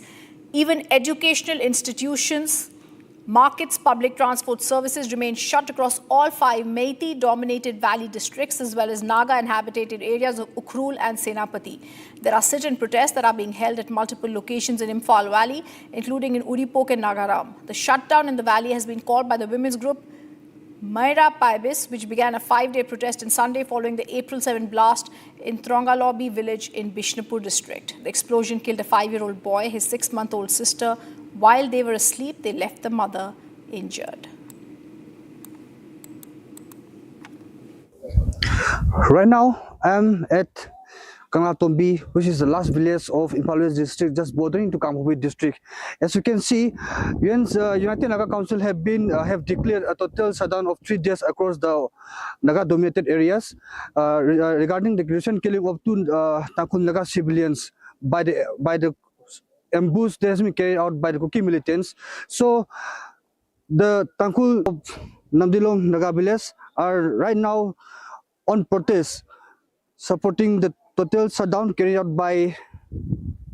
declared by this United Naga Council. This is along the National Highway 2 Imphal Dimarpur Road, just the last village of Imphal West and just adjoining to Kangpopi district. You can see the mass Tangkhul Naga villagers coming out on streets supporting the total shutdown declared by United Naga Council, demanding the justice of killing 2 Tangkhul Naga civilians. And Congress in India ally Pappu Yadav has now insulted India's women. He says 90% of the women have to start from someone's bed to become a politician. This is what Pappu Yadav, Indie leader, Congress's ally, says. 90% of women cannot be politicians without compromising in the bedroom, says Pappu Yadav. Listen to what these disgusting remarks and what these politicians really think. घरेलू हिंसा कौन कर रहा है? महिलाओं पे गिद्ध दृष्टि किसकी है? अमेरिका से लेकर के भारत तक नेताओं की। बिना नेता के रूम के बगैर 90% महिलाएं राजनीति कर ही नहीं सकती। ये तो हर डेली, हर दिन नेताओं का सीसीटीवी फुटेज। घरेलू हिंसा कौन कर रहा है? महिलाओं पे गिद्ध दृष्टि किसकी है? अमेरिका से लेकर के भारत तक नेताओं की। बिना नेता के रूम के बगैर 90% महिलाएं राजनीति कर ही नहीं सकती। ये तो हर डेली, हर दिन नेताओं का CCTV footage. BJP launched a sharp attack on Pappu Yadav's comments, calling them shameful and disgraceful. मतलब इससे ज्यादा भद्दी बात नहीं हो सकती। क्यों लगता है पप्पू यादव जी को कि हम महिलाएं इतनी सक्षम नहीं है कि खुद अपनी मेहनत से अपने बलबूते पर आगे बढ़े? हम सब लोगों ने बगैर किसी पिता के या पति के खुद से हम लोग आगे हम बढ़कर आए हैं और हम लोग ने काम किया है।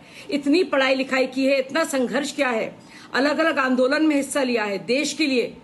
और इस तरह का इल्जाम कि हम लोग बर्दाश्त करेंगे कि हम लोग में सामर्थ्य नहीं है, कि हम लोग को कोई और चीज करनी पड़ेगी आगे बढ़ने के लिए? मतलब इतनी घिनौनी और भद्दी बात है कि मैं इसको दोहरा भी नहीं सकती। तो इस बात के लिए वो बिल्कुल माफी मांगे। किस तरह से वो महिलाओं की बात कर रहे हैं? इतना जरूरी अधिनियम एक तो पास नहीं होके दिया, दिखाए विपक्ष ने क्या किया है, इसके साथ तो कैसे दगाबाजी की है महिलाओं के साथ, इतना बड़ा विश्वासघात, और फिर उससे बढ़कर इतनी भद्दी भद्दी बातें हमें सुनने को मिलेंगी। Once again, Congress party and its allies have shown that they are anti-women. Not only have they voted against women's reservation, but Pappu Yadav, who's very close to Rahul Gandhi, who's close to Congress, who supports Congress, has made the most derogatory, misogynistic and vile statement against women in politics. He has said that 90% of women who are in politics can't do politics without going into the room of a man. This is the most disgusting comment. But ladki hu lad sakti hu kehne wali Priyanka is quiet about it. She is quiet when Shanti Dhariwal says the rapes take place because it's a mardon ka pradesh. She's quiet when Ashok Gehlot says most rape cases are fake. She's quiet when Rahul M in her party in Kerala does horrible things to women, and now he has been taken in the custody of law. She's quiet when there are allegations of casting couch, of tickets being sold for sexual favors and money, right from Sharda Rathod to Simi Rosebell John, from Haryana to Kerala. She's quiet when there are instances of women being mistreated, ill-treated and sexually abused within a party. She's quiet when G. Parmeshwar, Irfan Ansari make misogynistic comments. This shows that for them, women empowerment is only a nara, not a niti or a niyat, and therefore they oppose women's reservation. And now this is the statement made by Pappu Yadav. Will action be taken on him? Our top focus today, viewers. India's shipping ministry has said on Monday that the Indian-flagged vessel that was carrying crude oil and 31 seafarers safely crossed the Strait of Hormuz on Saturday. The vessel is expected to arrive at Mumbai on Wednesday. The ministry also said the crossing happened on the same day India's two other vessels were forced to reverse course in the strategic waterway following reports of gunfire from IRG. India's foreign ministry had summoned the Iranian ambassador in New Delhi following the incident and lodged its protest. The shipping ministry has said 10 of the Indian-flagged ships have now so far safely crossed the Strait of Hormuz.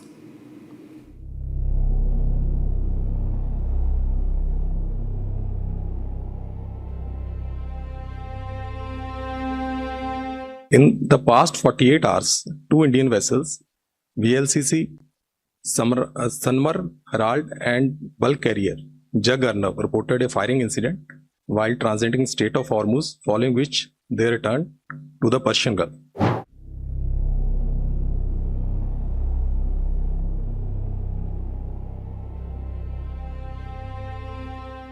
Indian flagged crude tanker Desh Garima, carrying 97,422 metric ton crude oil, safely crossed Strait of Hormuz on 18th April. The vessel with 31 Indian seafarers on board is expected to arrive at Mumbai on 22nd April 2026. In the past 48 hours, two Indian vessels, VLCC Sanmar Herald and bulk carrier Jag Arnab, reported a firing incident while transiting Strait of Hormuz, following which they returned to the Persian Gulf. There have been no injury to any crew reported. The ministry is in close and continuous communication with the crew, the owners of both the vessels, and continuously monitoring the situation.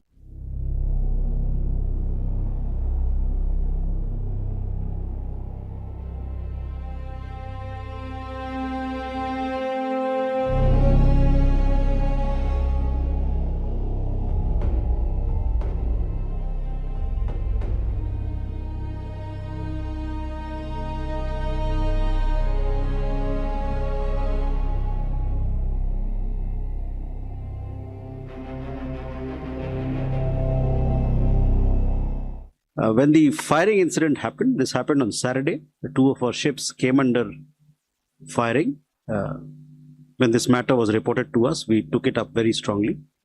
we called in the Iranian ambassador. He had a meeting with the foreign secretary. The foreign secretary conveyed our deep concerns on this incident and also reiterated the point that we have been making, that we attach very high importance to the safety and security of our mariners, of commercial shipping, and that there should be unimpeded transit through the Strait of Hormuz.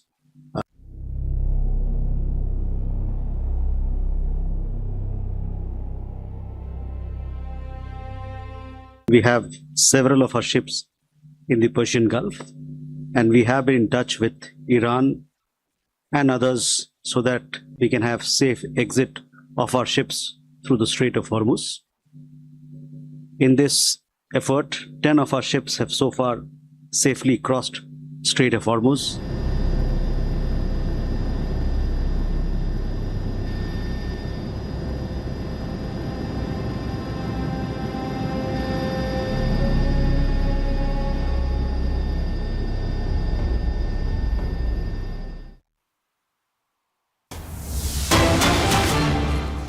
There's breaking news coming in. India-US defense ties deepened as the Chief of Army Staff, General Upendra Dwivedi, had visited Hawaii, where he's honored with the formal Guard of Honor at Fort Shafter, Hawaii, marking a significant milestone in his high-level visit to the United States Army Pacific.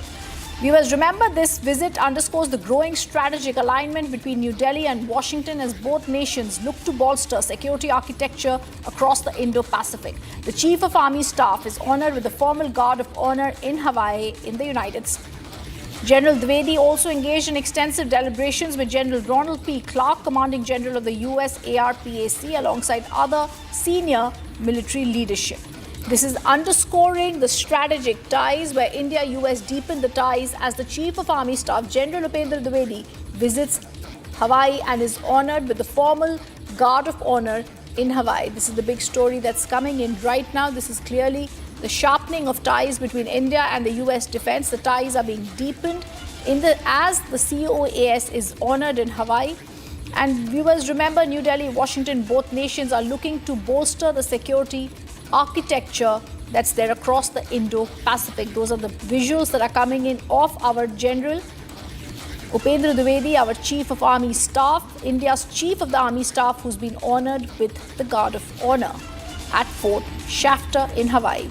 It's a significant milestone in his high-level visit to the United States Army Pacific. It underscores the growing strategic alignment. The visit underscores the growing strategic alignment, and viewers also remember he also met there the Commanding General of the United States Army Pacific, Ronald P. Clark, along with other leadership.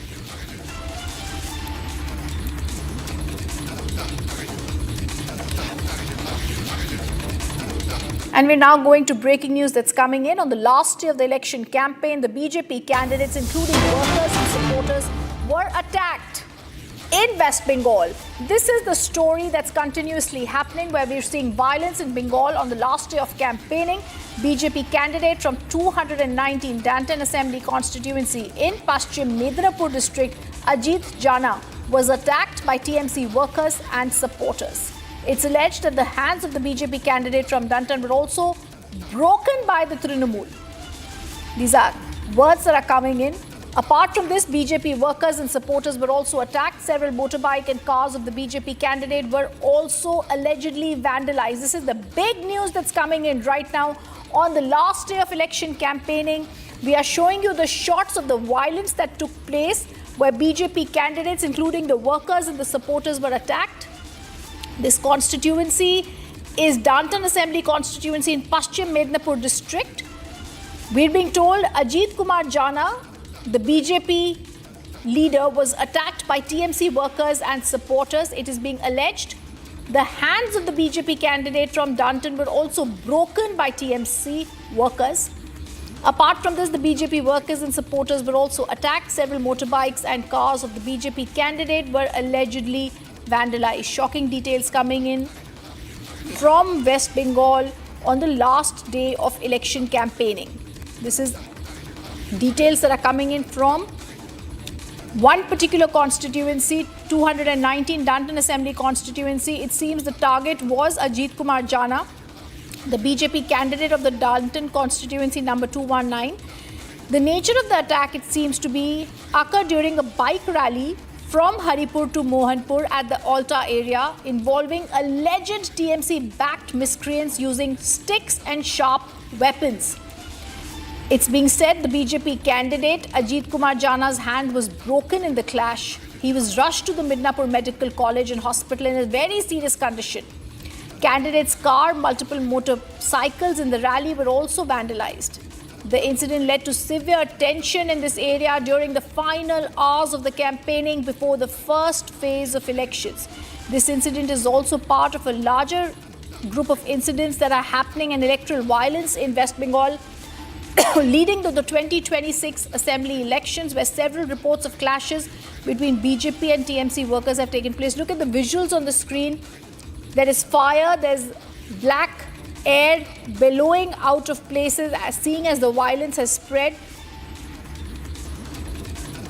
And we're also telling our viewers, this is happening in Paschim Mednapur on the last day of the election campaign. BJP candidate is now being attacked. The BJP candidate from the 209 Danton Assembly, we're showing you the visuals, clearly showing you how there's been an attack in this area. Ajit Kumar Jana has also been attacked by alleged TMC miscreants and workers and supporters. It's alleged that the hands of the BJP candidate from Danton were also broken by the alleged Trinamool miscreants. Apart from this, the visuals on the screen shocking, showing the BJP workers and supporters were also being attacked. Viewers, I'm also giving you details about how Ajit Kumar Jana, the BJP candidate, his hand was broken. He was rushed to the medical college and hospital in Midnapur in serious condition. Several workers were admitted to the Mohanpur Rural Hospital. Candidate's car, multiple motorcycles in the rally were vandalized. This is the news coming in, this pre-poll violence in Bengal. This incident is part of the broader report of electoral violence that we are seeing in West Bengal that have led to leading to the 2026 elections, I would say, where several reports of clashes between BJP and TMC workers are being seen in districts like Paschim Mednapur and South 24 Parganas. And viewers, this is the big story here. Bengal polls have turned violence. Earlier, we also heard about how the BJP workers' year was cut off. Political violence has rocked West Bengal. We also saw violent clashes that had broken out earlier in other parts of West Bengal, and this time it's in Mednapur, where we are seeing in Paschim Mednapur this violence. Remember, this is violence that we are seeing, and political violence also earlier was seen against BJP leaders like the state president Samik Bhattacharya. It was widespread attacks on the party workers and supporters.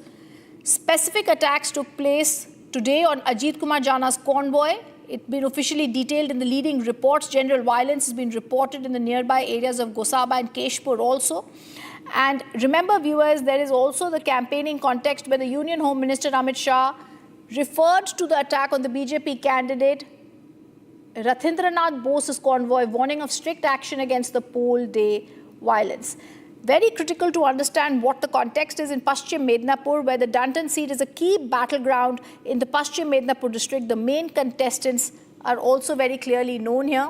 And viewers, let me tell us once again, this is violence being seen in West Bengal leading up to the 2026 elections.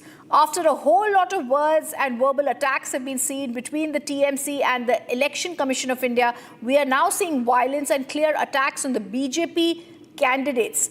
In this area which we are talking about, Paschim Mednapur, we've seen the candidate being attacked, his convoy being attacked, the workers of the BJP being attacked by alleged TMC miscreants. His hand was broken. He's been rushed to the hospital. This is just one of the many attacks that we are seeing in West Bengal. We stay with those pictures that are coming in of shocking violence, pre-poll violence in Bengal that's being seen. Once again, I'm going to tell our viewers exactly the details that are coming in today.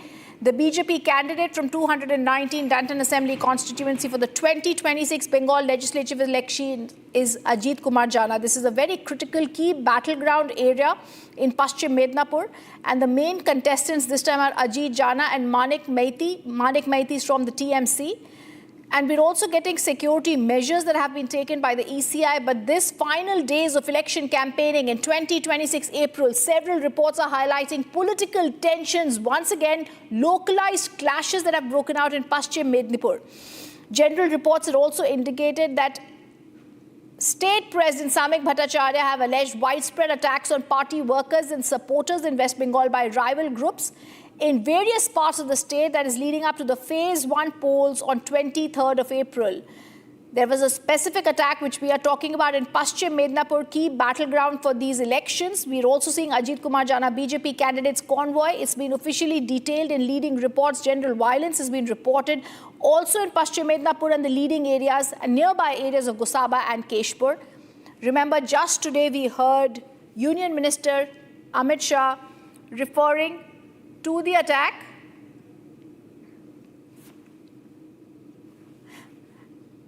And this is our top focus as the BJP leader of US has been attacked in Bengal on the last day of election campaigning, a very key battleground there.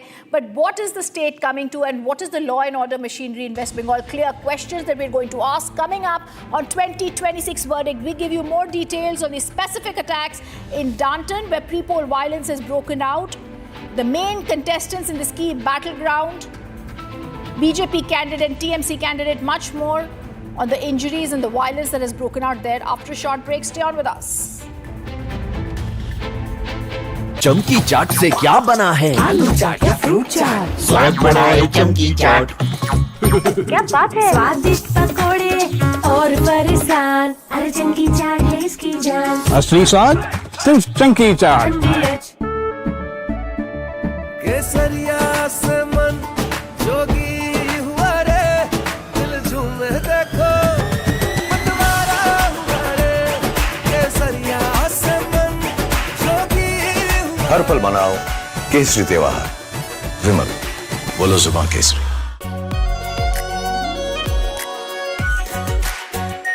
Are pure shahi paneer masala, delicious, healthy every day. The Indian Air Force is giving its old MiG-29 fighter jets a powerful new weapon from Britain that turns them into modern fighters ready for today's battles.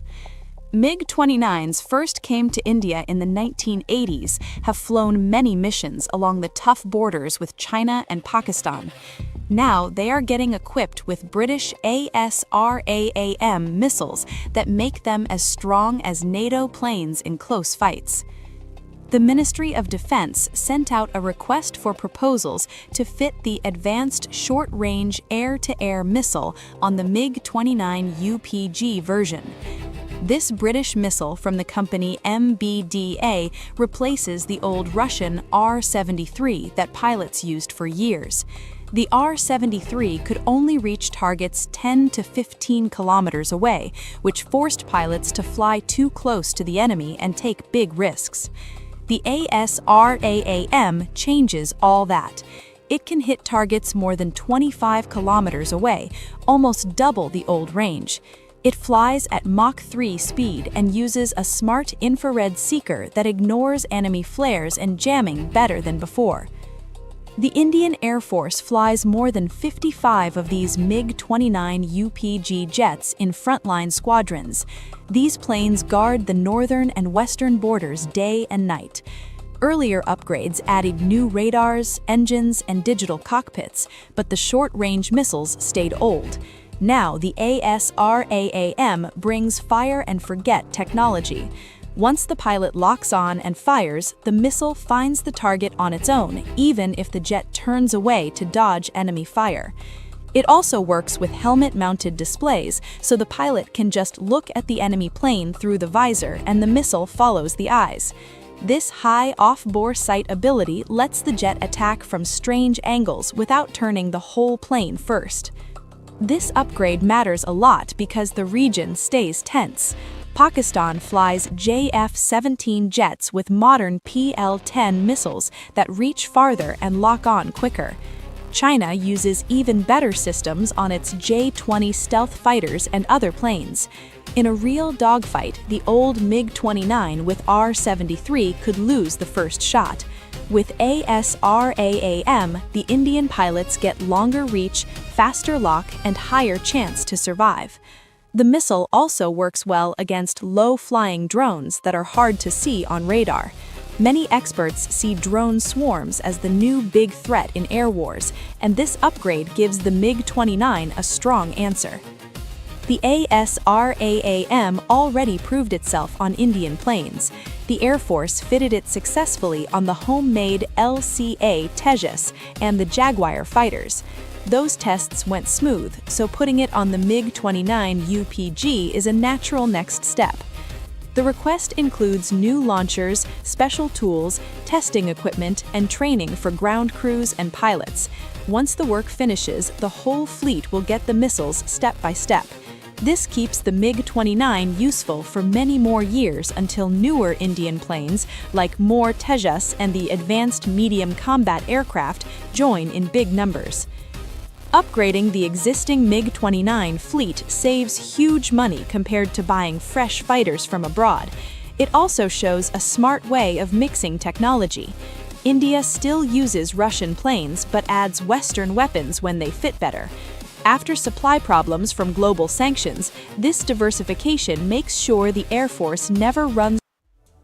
On our Global today, talk or no talks, Islamabad is under stress. The ceasefire is already under strain. Trump turns up the heat. Is this peace or going once again against conflict? Big story, high stakes, global impact. On our Global at 6:30 p.m. today. ठंडक लाए सबको भाई जीरा से MTH का जल जीरा जीरा से जीरा से असली रिफ्रेशिंग, असली स्वाद, असली मजा। रानी, इस घर में कुछ है जो टूटता नहीं। ये पिलर कभी नहीं टूटेगा। रुंगटा स्टील TMT से बना। रुंगटा नहीं तो घर स्ट्रॉन्ग नहीं। रुंगटा स्टील TMT बार एकदम सॉलिड। आर प्योर सूजी पास्ता उबालो मिलाओ और खाओ 8 मिनट में तैयार। क्या टेस्ट है सबका राजा आर प्योर मसाला।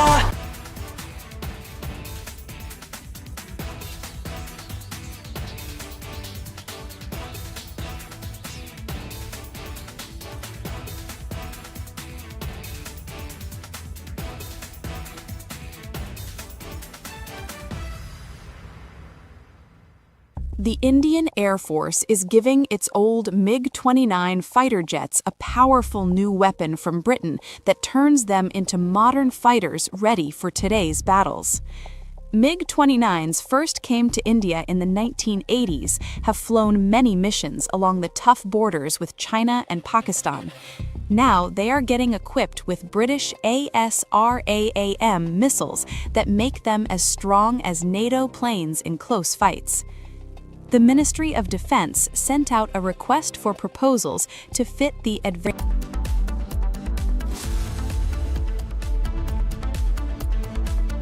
चमकी चाट से क्या बना है? सैंडविच लस्सी और छाछ हर घूंट में चमकी चाट, ड्राई फ्रूट और दही बड़े। चमकी चाट से स्वाद बढ़े। असली स्वाद सिर्फ चमकी चाट। केसरिया से मन जोगी हुआ रे, दिल झूमे देखो मतवारा हुआ रे। केसरिया से मन जोगी हुआ। हर पल मनाओ केसरी त्योहार। विमल, बोलो जुबान केसरी। थोड़े में ज्यादा स्वाद, यही तो है इसकी खास बात। वाओ मामा, क्या स्वाद है। अरे मेरे राजा, सबका राजा R pure masala. The Indian Air Force is giving its old MiG-29 fighter jets a powerful new weapon from Britain that turns them into modern fighters ready for today's battles. MiG-29s first came to India in the 1980s, have flown many missions along the tough borders with China and Pakistan. Now they are getting equipped with British ASRAAM missiles that make them as strong as NATO planes in close fights. The Ministry of Defense sent out a request for proposals to fit the advanced short-range air-to-air missile on the MiG-29 UPG version. From Asia's largest news headquarters, setting the agenda for Bharat.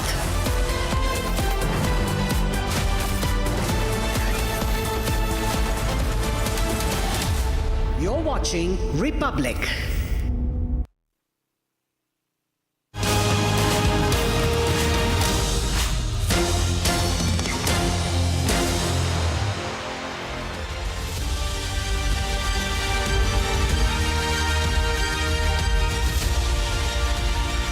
Hello and a very warm welcome. You're watching Republic TV. It's 6 p.m. and you're watching The Verdict 2026 with me, Gesu Bharadwaj. As Tamil Nadu gears up for polls, TVK's deputy has now spoken to Republic exclusively and he has some very interesting remarks against the DMK. Getting you all the details, first here's a check on your headlines for the hour. Take a look.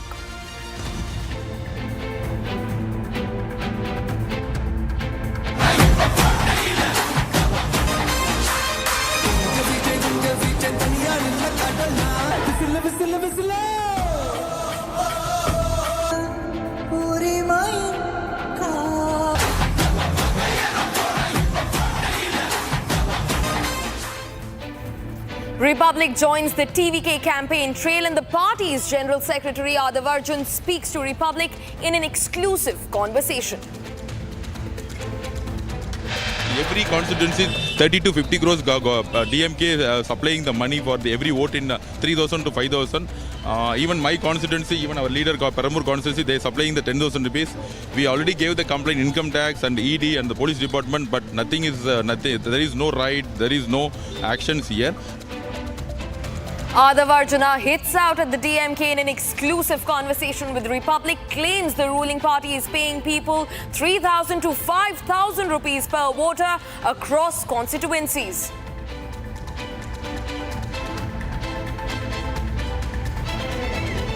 ద్రవిడ నాగరికతకు కేంద్రం ఇక్కడ చూస్తే పల్లవ చేర చోళ పాండ్య లాంటి రాజు వంశాలు పాలించిన గొప్ప నేలది ఒక పుణ్య భూమి అని చెప్పి కూడా నేను మీకు తెలియజేస్తున్నా. ఇంకొక పక్క అన్ని భాషల్లోకెల్లా During the final day for campaigning in Tamil Nadu, BJP pulls out big guns, ropes in Andhra Chief Minister Chandrababu Naidu for campaigning. Republic exclusive with Dayanidhi Maran, who speaks on multiple issues ranging from delimitation to NEET to the topic of dynastic politics. Ahead of the polls in Bengal, Anurag Thakur, in an exclusive conversation with Republic, enjoys a delicacy of March Bhat, says this poll is Mamta versus the Janta. After over a month of high-octane campaigning, the silence period begins in Tamil Nadu and parts of West Bengal. UP next comes voting on Thursday, that is the 23rd of April.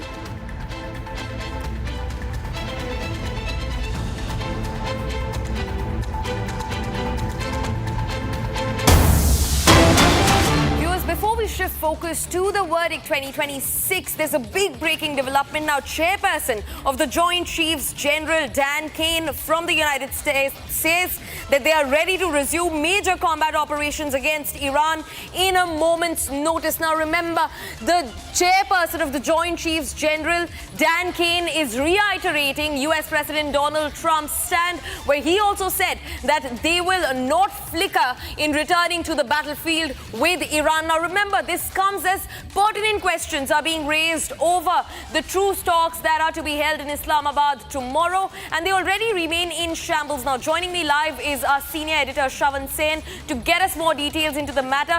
Shravan, an already collapsing ceasefire that we see in Islamabad with zero confidence over the Iranian regime even making it to Islamabad for the talks, and now we hear that the US President Donald Trump first said that they are ready to go back to the battlefield, and now again his military secretaries have also repeated, they've resounded his claim. How do we read this entire situation? Well, in fact, this is typical United States of America's coercive diplomacy, if I may say so, because as the fragile ceasefire basically comes to an end on Wednesday, there are multiple signaling that has been done. Mixed signaling really coming in from US, several stories, several reports that have been planted in various Western media by US administration stating that the Iranians are willing to speak, that the Iranians are willing to be a part of the negotiation. But it now seems that's untrue. A short while back, the Iranian media has made it very clear that with multiple threats that are being issued by President Trump and the fact that this is in the backdrop of a naval blockade that still exists in Strait of Hormuz, there is no question of having any sort of a discussion with US at this stage. They are saying that discussions can only happen if at all the blockade is taken away and the fact that President Trump ceases from making any further threats. Right, Shravan. In fact, also, I want to understand, this entire cloud that's fogging the truce talks. At one moment we hear that there is confirmation the Iranian delegation will arrive Islamabad. The next moment they refute all these claims. Their media says that this is just false news. Where do you see these truce talks going? Do you think that this time around it's going to be any different than last time? Well, there are sticking points as far as these talks are concerned. One, with regards to nuclear enrichment, Iranians are unwilling to budge. But the fact of the matter is that the Iranians probably would be agreeable when it comes to the control of a Strait of Hormuz, but it cannot be if America continues to dictate. And now with the Joint Chief of Staff making this particular comment, it is very unlikely that it is going to go down well with the Iranians, because time and again their chief negotiator has said that there can be no talks under the clout of some threat. And that is exactly what the Iranians are saying, because Iranians have nothing much to lose anymore, given the fact that it is more the Americans who are going to face the brunt of a further blockade. Because as of now, the Iranians have continued with the choke point, and if need be, they say that there is another choke point that can be activated, which could only aggravate the global energy crisis that we are essentially staring at. Definitely, Shravan. Thanks very much for getting us a lowdown. All eyes, in fact, will be on the Islamabad, the crucial talks that are slated tomorrow. For now, viewers, shifting focus and starting with the verdict 2026. Now, in an exclusive conversation with Republic, in fact, my colleague Sharda, TVK General Secretary Adav Arjuna spoke on multiple topics related to the elections. Republic joined Vijay's deputy on the campaign trail in Chennai. He, in fact, spoke on topics that included DMK's alleged cash for vote dealings, women's safety in the state of Tamil Nadu, and how even TVK is a party that empowers and protects women. Listen into this entire exclusive conversation right ahead as Tamil Nadu heads to polls on the 23rd of April. Not only Villivakkam, after 1977, the huge political scenario and political change, everywhere is the people saying that we need a change, we need a change. So after MGR, everyone climbed, particularly in Delhi media climbed, TVK is a youth party. No, TVK is a woman-based party. Women already started the silent revolution. Almost out of 75% women supporting us, and also youth. So we are going to form a majority government. You can see the ground. Every family welcoming us. Every woman, particularly we call Amma. Every mother, every child, every college girls. Everyone want to change, because Tamil Nadu is facing huge unemployment and almost 60,000 crores liquor. And the liquor scam through the Sendil Balaji is more than 10,000 crores. Then before 2021, there is no Tamil Nadu is a drugs culture. Right now, drugs culture is a huge impact. Every street they have the drugs look like a Punjab. So there is no law and order. So even the DMK cadres involved in the drug sales actually. So every woman totally restless for the woman's security. So many rapes going on actually. So many rape and murders going on. So people totally feel in insecurity. Particularly women's safety is the biggest issues. But after 2021, Mr. MK's after Kalaignar and Jayalalitha, people want the good administrator. Mr. MK Stalin is not a leader. People want the good administrator, but he failed. Mr. Sabarishan, Sanila controlled all the department. Almost more than 1 lakh crore everywhere. The corruption is going on, family corruption. Then Udaynidhi plant in the deputy CM. So people is fed up the same monarchy, look like same issue about the right before Kalaignar time is 10 families controlled Tamil Nadu for the all administration. Right now is only one family, son-in-law Mr. Sabarishan and Udaynidhi and the wife controlled the all administration. Particularly law and order situation, DGP controlled by the son-in-law. So that is the situation people want to throw these DMK monarchy and the family Raj. Definitely 2026 going to huge impact and new history in Tamil Nadu politics.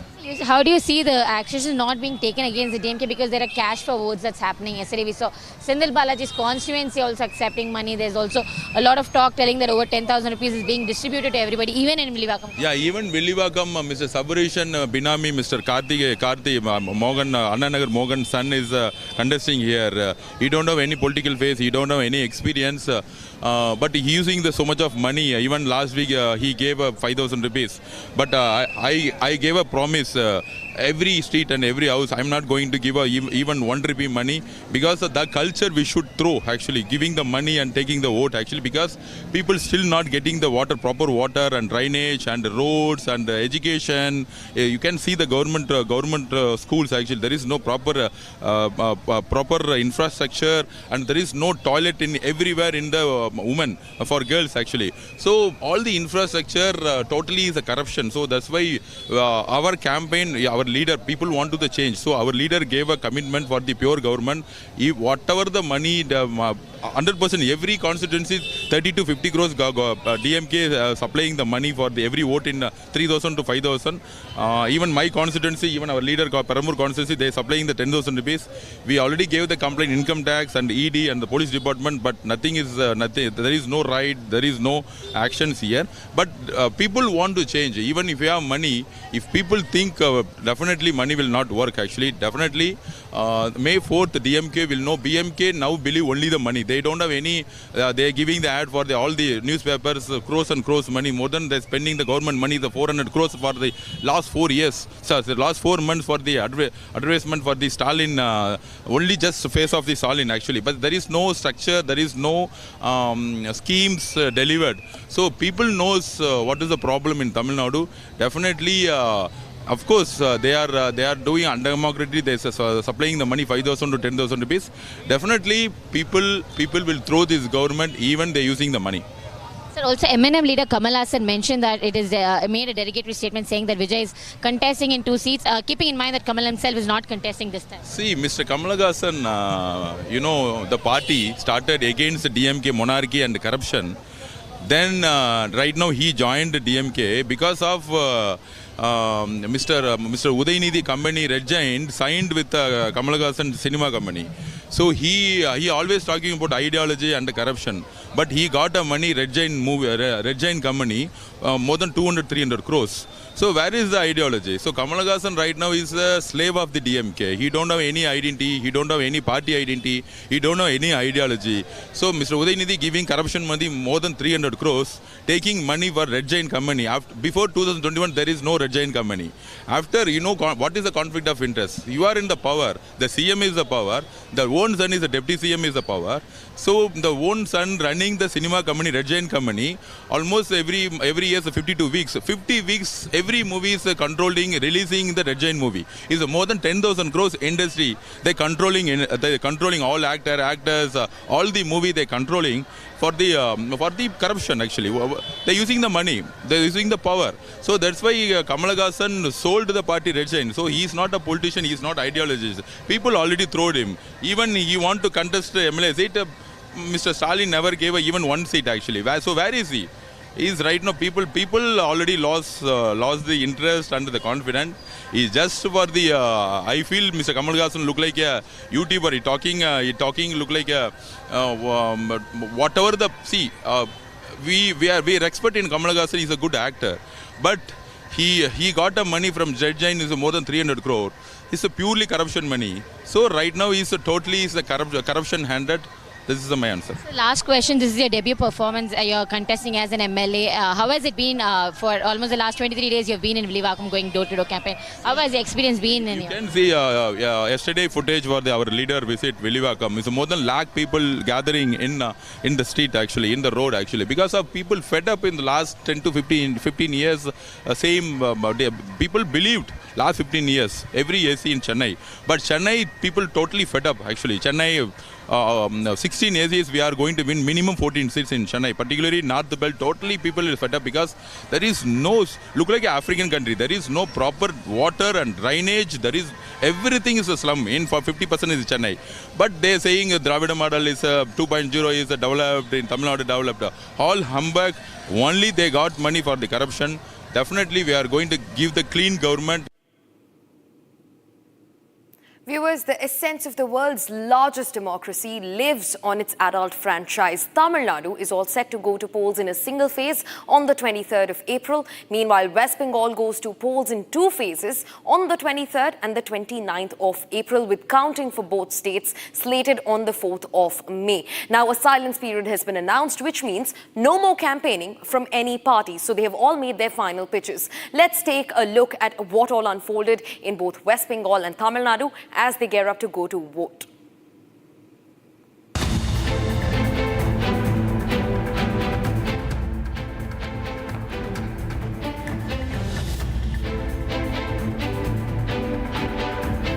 TVK chief Vijay addresses a massive rally in Chennai's Saidapet area after holding a roadshow. The actor turned politician also penned an open letter to fans where he said he had quit other activities to come to politics. A huge crowd gathered at the YMCA ground in Nandanam, where TVK chief Vijay concluded the party's campaign.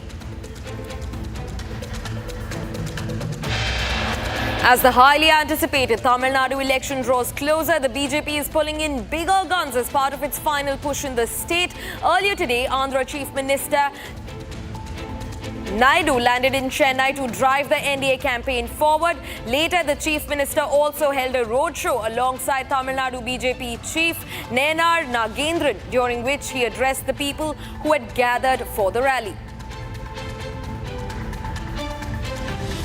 On the last day of the campaign for the Tamil Nadu elections, Chief Minister and DMK candidate from Kolkata, M.K. Stalin, takes a ride in an auto rickshaw and sips on sugarcane juice in Saidapet. State Minister and DMK candidate from Saidapet constituency, Ma Subramanian, also was present during the rally. Stalin will be looking to secure a convincing and overwhelming victory from his constituency in Kolkata. Udayanidhi Stalin, the Deputy Chief Minister of Tamil Nadu and DMK Youth Wing Secretary, campaigns in his Chepauk Triplicane Assembly constituency today, marking the final day of election campaigning. He claims that the DMK is always with the people, and that is why the people are also favouring the DMK. Listen in. Definitely our alliance will win. Definitely our CM will again become the CM of Tamil Nadu. The last day of campaign, last day of campaign, you have gone on across Tamil Nadu. How is this wave? Listen, I've been traveling for the past 5 years across Tamil Nadu. People, our candidates, our leader especially, we don't travel only for the elections. We are always with the people. Especially after becoming the minister and the deputy minister, chief minister, I've been traveling across all the districts for the last 3.5 years. And we are always with the people, and people will always be with us. Union Minister Dharmendra Pradhan, who was campaigning in Bengal's North 24 Praganas, has said that the fear of losing this election has made TMC Chief Mamta Banerjee nervous. He further stated that people have turned against Mamta and the law and order situation in Bengal will be fixed only when the BJP takes to power.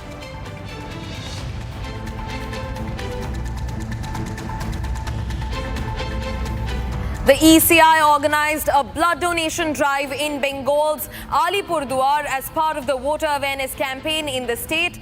Multiple Systematic voters' education and electoral participation icons, or better known as sweep icons, also rallied voters by posting videos. They highlighted that voting is a civic duty and a constitutional right which should and must be exercised. This also included first-time voters who are eager to exercise their franchise. Listen in to what the poll vigor looks like.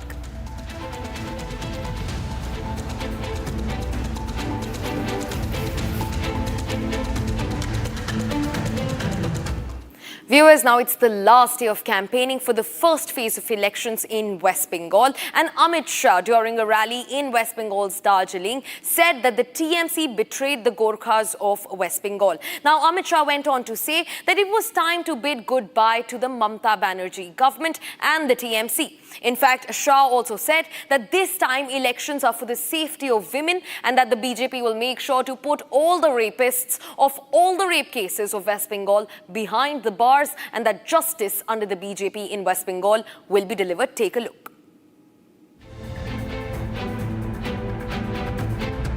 आज अंतिम दिन पहाड़ पर आया हूं।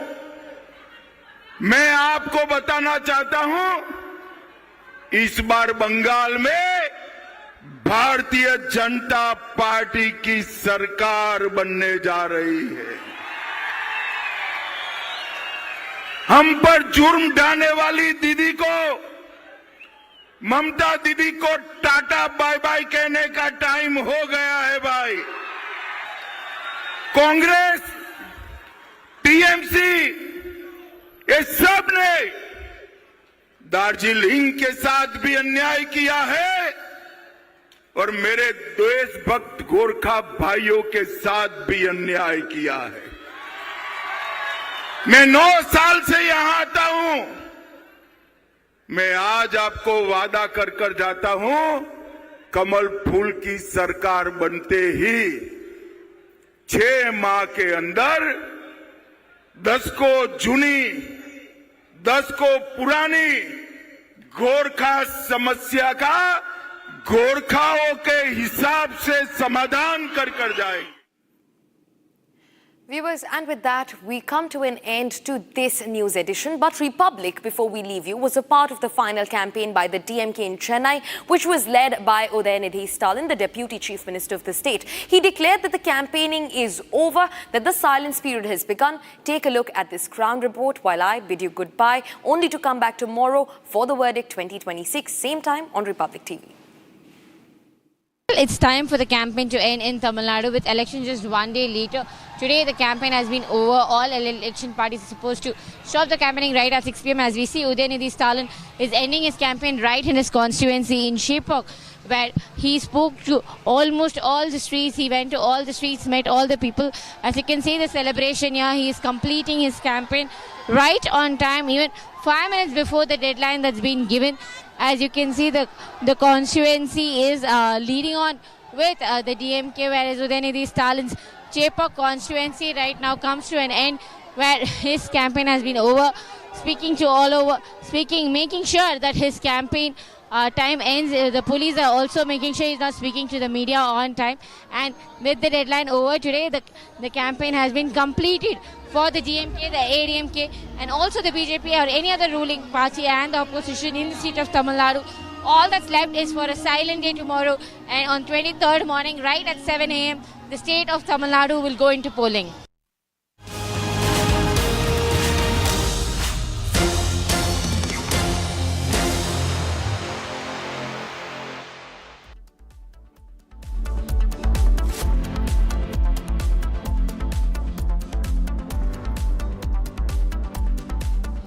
$13,000 placements last year. At Amity, we are committed to nurturing passionate, hardworking and proactive professionals. थोड़े में ज़्यादा स्वाद ये तो है इसकी खास बात। वाओ मामा, क्या स्वाद है? अरे मेरे राजा, रानी, इस घर में कुछ है जो टूटता नहीं। ये पिलर कभी नहीं टूटेगा। रुंगटा स्टील TMT से बना। रुंगटा नहीं तो घर स्ट्रॉन्ग नहीं। रुंगटा स्टील TMT बार एकदम सॉलिड। चमकी चाट से क्या बना है? आलू चाट या फ्रूट चाट, स्वाद बढ़ाए चमकी चाट। क्या बात है, स्वादिष्ट पकोड़े और बरसान, अरे चमकी चाट है इसकी जान। असली स्वाद सिर्फ चमकी चाट। केसरिया से मन जोगी हुआ रे, दिल झूमे देखो मतवारा हुआ रे। केसरिया से मन जोगी हुआ। हर पल मनाओ केसरी त्योहार। विमल, बोलो जुबान Kesari.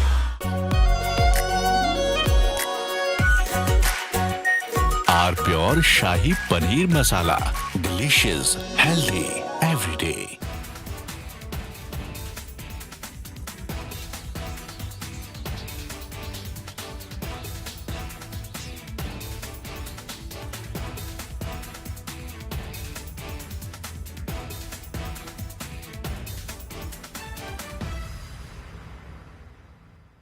The Indian Air Force is giving its old MiG-29 fighter jets a powerful new weapon from Britain that turns them into modern fighters ready for today's battles.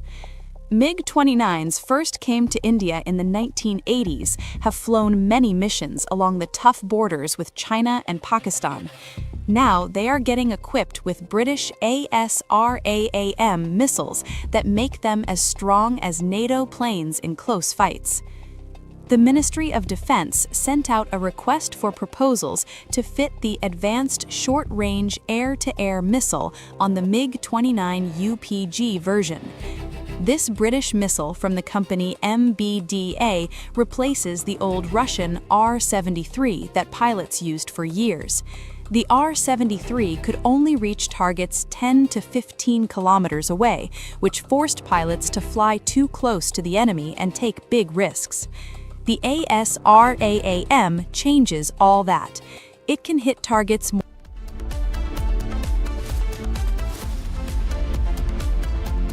Join International Institute of Hotel Management. Call 983-10-50,000. R pure सूजी pasta, उबालो मिलाओ और खाओ 8 minute में तैयार। क्या taste है, सबका राजा R pure masala. AU savings account में मिलते हैं amazing benefits, paperless banking and higher interest, वो भी हर महीने। Money money money money every month. सोच बदलो और बैंक भी। चमकी चाट से क्या बना है? सैंडविच, लस्सी और छाछ। हर घूंट में चमकी चाट। ड्राई फ्रूट और दही बड़े, चमकी चाट से स्वाद बढ़े। असली स्वाद सिर्फ चमकी चाट। केसरिया से मन जोगी हुआ रे, दिल झूमे देखो मतवारा हुआ रे। केसरिया से मन जोगी हुआ। हर पल मनाओ केसरी त्योहार। विमल, बोलो जुबान Kesari.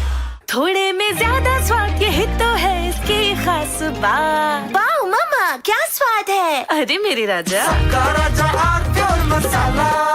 The Indian Air Force is giving its old MiG-29 fighter jets a powerful new weapon from Britain that turns them into modern fighters ready for today's battles.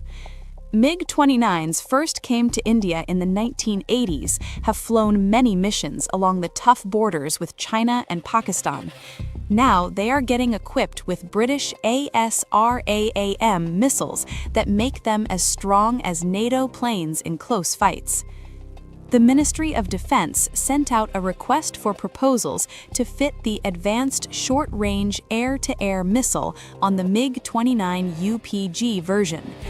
This British missile from the company MBDA replaces the old Russian R-73 that pilots used for years.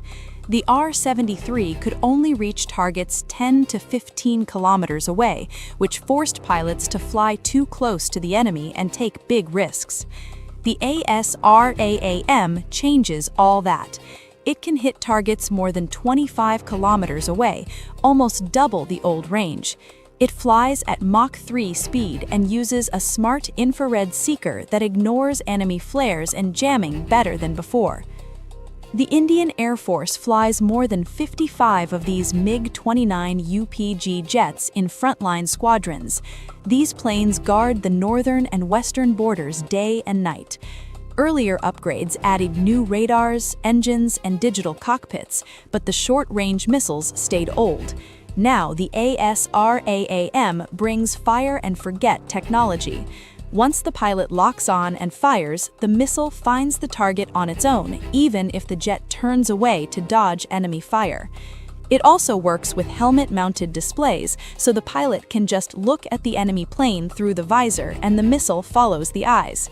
This from Asia's largest news headquarters, setting the agenda for Bharat.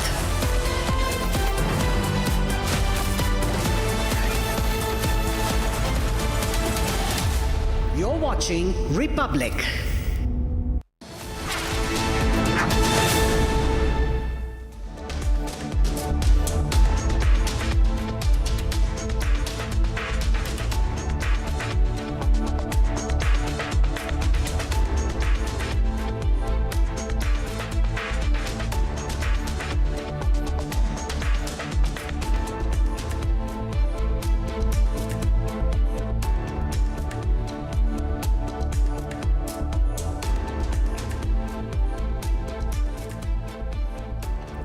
Welcome to our global viewers. The latest reports are now suggesting Trump himself could now take part in the negotiations. We have to see where it's going from there, as the latest reports are suggesting it's Trump who could take part in the negotiation, even as we are seeing it seems that the ceasefire is under strain.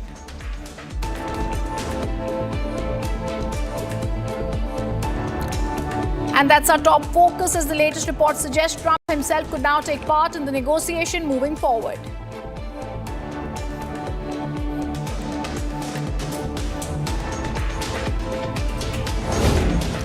Trump says he's ready to return to war if the second round of negotiations does not yield any results.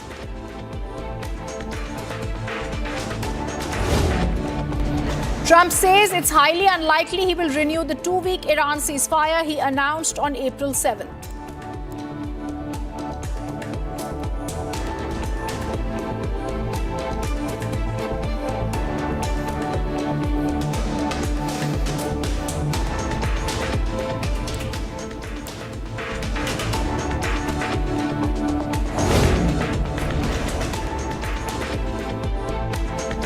And a gunman opened fire at Mexico's pyramids, killing one tourist and injuring several before taking his own life.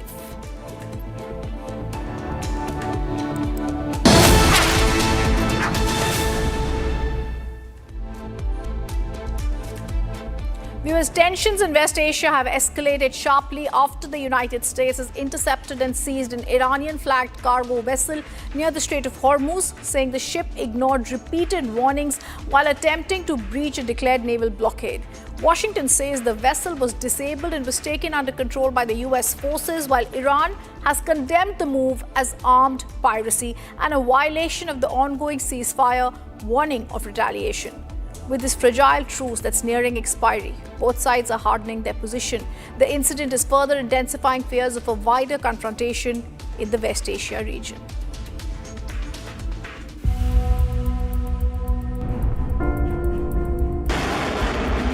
As the West Asia war escalates, the US has intercepted an Iranian ship entering the Gulf as part of its naval blockade.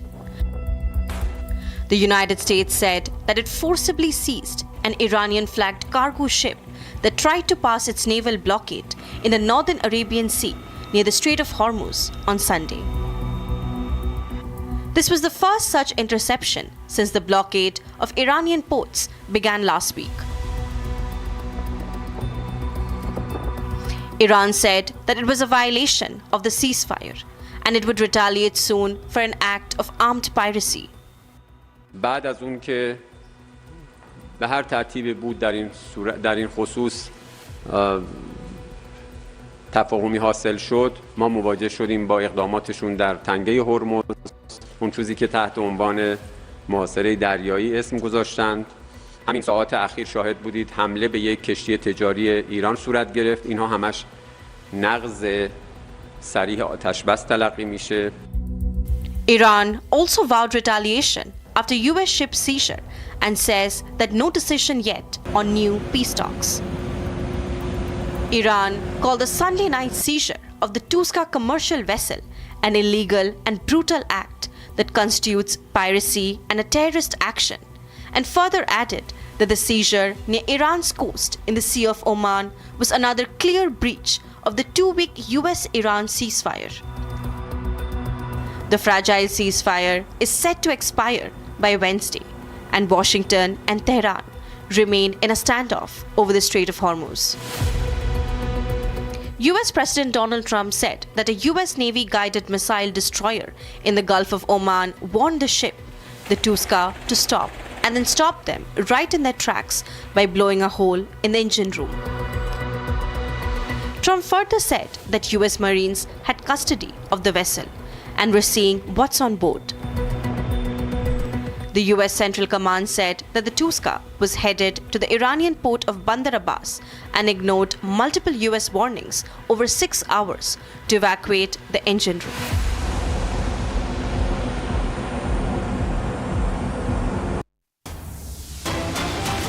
And there's breaking news coming in.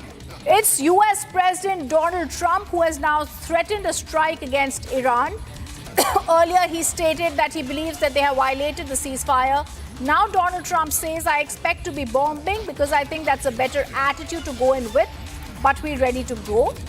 Donald Trump is saying Iran can get themselves in a very good footing if they make a deal. They can make themselves into a strong nation again, a wonderful nation. They have incredible people. They have to use reason and they have to use common sense. Viewers, if you actually break down Trump's threats, he's also threatening Iran, but he's also clearly showing the weakening by US by saying they're a wonderful nation, strong nation. He's also giving them a window to say that if they want, they can make a deal. A very clear climbing down by the US president. It's clear there's uncertainty that's continuing to cloud the US-Iran diplomatic track after the collapse of the first round of talks, with efforts now focusing on the revival of talks in Islamabad amid conflicting signals from both sides. Pakistan has prepared to host a second round of high-stake discussions. Washington indicates it will proceed with its delegation. It's Tehran that says no final decision has been made on participation, even as Iranian state media reports no team has left for the talks. There's a sharp rhetoric coming from US. There are warnings from Donald Trump, division within Iran's messaging. The ceasefire window is under pressure. The prospects for a meaningful dialogue remain, even now, unclear.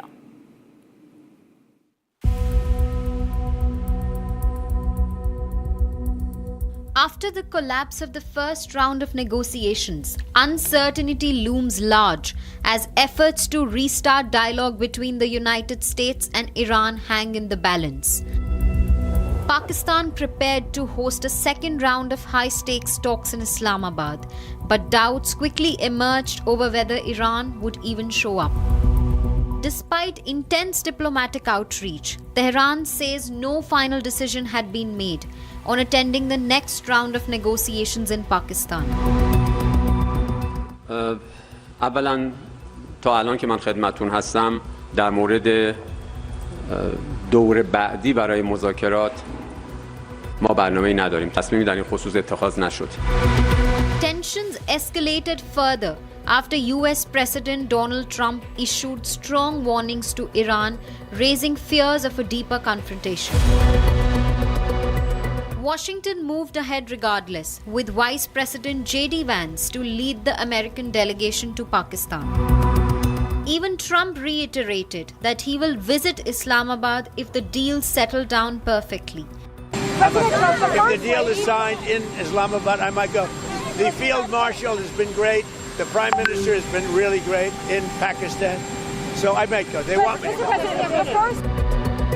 But confusion deepened when Iranian state media reported that no delegation had departed for Islamabad, highlighting divisions within Tehran's leadership.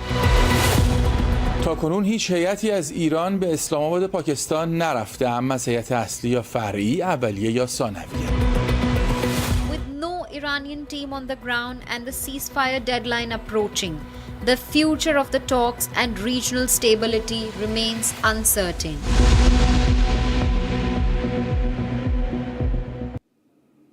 I'm joined now by Anil Trigunayat, ambassador, former diplomat, West Asia and foreign policy expert. Mr. Trigunayat, just before I was entering, I was reading your very fascinating article, and the first question I want to ask you is going to be on the US. How are you looking at the US? Has it lost its credibility when it comes to its Gulf partners? Is Washington prioritizing Israel over others? Has this war exposed also the limits of America as a hard power? Well, as you know, effectively, the United States still remains the sole hyperpower which has the capacity to operate in any part of the world. But it definitely has lost the moral ground. And for the partners in the Middle East who have been buying hundreds of billions of dollars of worth of American equipment, are the biggest buyers for them, are the stakeholders also of the US security umbrella, are essentially very much disenchanted by them. And that is one of the biggest losses that the United States is incurring at this moment. Because you have seen that the Qataris have asked the Americans to leave the bases. Today, the UAE has also said the same thing, that what is the point in having these bases when they can't protect us? They even said we don't need an America. So Saudis are also in the same way. So that clearly indicates that none of these countries are going to any longer trust. Secondly, they have also witnessed that, as has always been the case, that the United States policy in the Middle East essentially is to protect and secure the interests of Israel in the region, or primacy of Israel in the region. And for that, we have seen that they have been diverting a lot of equipment in support of Israel, supporting them all through. And in fact, a lot of people say that it is the trigger on the US gun is that of Israel. So I think that that is something that has really created a very major distrust in the region, and that will be reflected going forward. They are already talking to the Chinese. You have seen that there are discussions going on. Today, the Chinese president spoke to Mohammed bin Salman. The UAE president has also gone there. They are also working in yuan. Now, all the oil talks are going to be, payments going to be in yuan. So there are going to be significant changes. Likewise, I feel that Iran will also have a very major problem going forward once the day after comes. Today, they are only thinking of today, not day after. They will also, whatever little trust was generated, it will take a long time for them to regenerate that trust with their neighbors. So we will see really the fault lines getting very much deepened in the region. But the US definitely, in my view, has lost their war in a perception sense as well.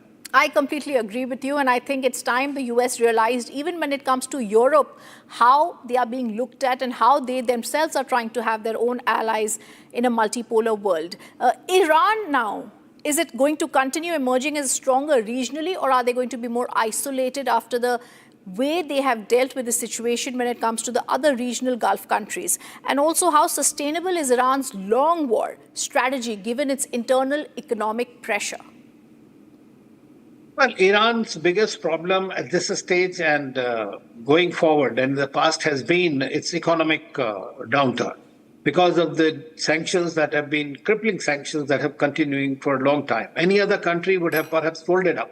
But the Iranians, because of the resilience and sustenance, have retained that, and they have continued to fight the Americans and the Israelis in this war of 52, 53 days, and are continuing on their own terms, because this is for them is the national survival today, no longer the regime survival that was initially made out to by the Americans and the Israelis.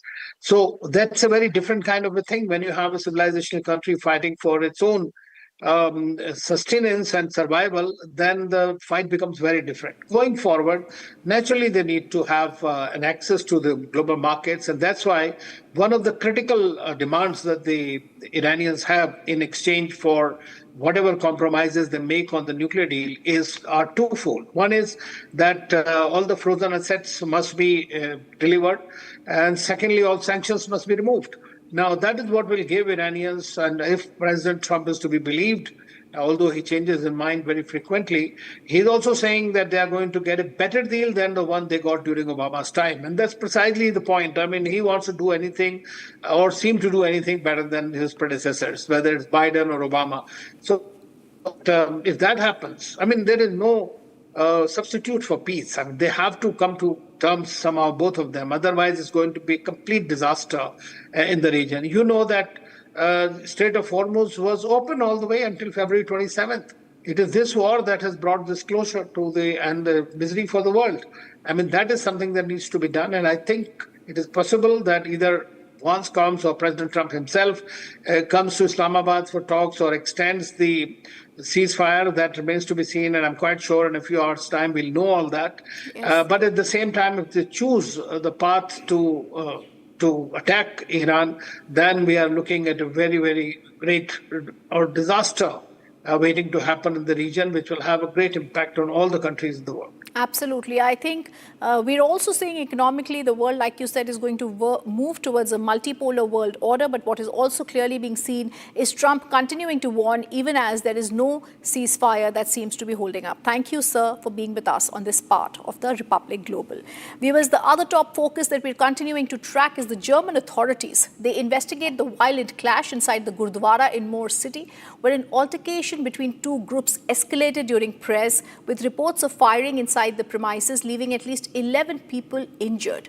There are emergency responders who rushed to the scene. They provided immediate medical aid. Police have also detained one person. They're examining evidence, including whether a black firing weapon was used. Special forces were also deployed as investigators worked to determine the cause, the sequence of events inside the Gurdwara. Shocking scenes from the Germany's Moore city. A major clash reported inside a Gurudwara during prayers. The situation escalated quickly after an altercation broke out between two groups at the site. Reports say the miscreants fired bullets inside the premises, leaving at least 11 injured. Upon receiving the information, emergency responders quickly arrived at the site and treated injured at the site. Police have detained at least one individual while investigators began collecting the evidence.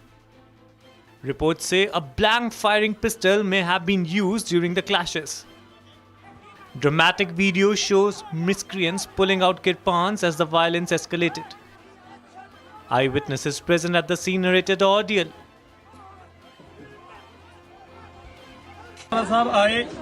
ਅਤੇ ਆ ਕੇ ਉਹਨਾਂ ਨੇ ਸੰਗਤ ਦੇ ਨਾਲ ਹੱਥੋਂ-ਪਾਈ ਕੀਤੀ, ਗੋਲਕ ਉੱਤੋਂ ਪੈਸੇ ਚੱਕਣ ਦੀ ਜਬਰੀ ਕੋਸ਼ਿਸ਼ ਕੀਤੀ ਅਤੇ ਪੈਪਰ ਸਪਰੇ ਮੇਟੇ ਵਾਲੀ ਸਪਰੇ ਸੰਗਤਾਂ ਦੇ ਅੱਖਾਂ ਵਿੱਚ ਪਾਈ ਅਤੇ ਅੰਦਰ ਵੈਪਨ ਲਿਆ ਕੇ ਉਹਨਾਂ ਦੁਆਰਾ ਫਾਇਰਿੰਗ ਕੀਤੀ ਗਈ ਸੰਗਤ ਦੇ ਉੱਤੇ। ਸਾਰੀ ਸੰਗਤ ਬਾਹਰ ਖੜੀ ਆ, ਸਾਰੀ ਸੰਗਤ ਦੇ ਉੱਤੇ ਪੈਪਰ ਸਪਰੇ ਦੀ ਵਰਤੋਂ ਕੀਤੀ ਗਈ, ਫਾਇਰਿੰਗ ਕੀਤੀ ਗਈ ਅਤੇ ਕਿਰਪਾਨਾਂ ਦੇ ਨਾਲ ਸੰਗਤਾਂ ਦੇ ਉੱਤੇ ਹਮਲਾ ਕੀਤਾ ਗਿਆ। ਬੀਬੀਆਂ, ਬੱਚੇ, ਬਜ਼ੁਰਗ ਅੰਦਰ ਸਾਰੇ ਉਸ ਵੇਲੇ ਮੌਜੂਦ ਸਨ। ਸਿਰਫ ਤੇ ਸਿਰਫ ਇਹ ਜੋ ਇੱਥੇ ਦਾ ਮਸਲਾ ਹੈ, ਇਹ ਗੋਲਕ ਦਾ ਮਸਲਾ, ਇਹਨਾਂ ਨੂੰ ਗੋਲਕ ਤੋਂ ਸਿਵਾਏ ਹੋਰ ਸੰਗਤ ਨਾਲ ਜਾਂ ਗੁਰੂ ਨਾਲ ਕੋਈ ਪਿਆਰ ਨਹੀਂ, ਕੋਈ ਲੈਣਾ ਦੇਣਾ ਨਹੀਂ। ਪਿਛਲੇ 1-2 ਵੀਕਾਂ ਤੋਂ ਜਦੋਂ ਤੋਂ ਸੰਗਤ ਨੇ ਸੇਵਾ ਨਵੇਂ 4 ਸਿੰਘਾਂ ਨਾਲ ਰਲ ਕੇ ਸੰਭਾਲੀ ਹੈ, ਗੁਰੂ ਘਰ ਦੀ ਗੋਲਕ ਸੰਗਤ ਆਪ ਗਿਣਦੀ ਹੈ, ਜਿਸ ਦੇ ਚੱਲਦੇ ਇਹਨਾਂ ਨੂੰ ਉਹ ਆਮਦਨ ਜੋ ਇਹ ਲਗਾਤਾਰ ਕਈ ਸਾਲਾਂ ਤੋਂ ਗੁਰੂ ਘਰ ਦਾ ਇੱਕ ਬਿਜ਼ਨਸ ਦੇ ਤੌਰ ਤੇ ਵਰਤ ਰਹੇ ਸਨ, ਜਦੋਂ ਉਹ ਬੰਦ ਹੋਇਆ ਤੇ ਇਹਨਾਂ ਕੋਲੋਂ ਜਰਿਆ ਨਹੀਂ ਗਿਆ ਤੇ ਅੱਜ ਇਹਨਾਂ ਨੇ ਆ ਕੇ ਇਹ ਕੰਮ ਕੀਤਾ ਹੈ ਅਤੇ ਪਿਛਲੇ 4-5 ਮਹੀਨੇ ਤੋਂ ਇਹਨਾਂ ਦੁਆਰਾ ਬਿੱਲਾਂ ਦਾ ਭੁਗਤਾਨ ਨਹੀਂ। Massive security response have swung into action. Nearly 100 police personnel rushed to the scene. Special forces were also deployed. There's also a shocking incident that has unfolded at one of Mexico's most iconic heritage sites. It's an armed man who opened fire on tourists at the ancient Teotihuacan pyramids, killing a Canadian national. He injured several others. He then took his own life. This attack has raised very serious concerns over security at one of the country's most visited archaeological sites.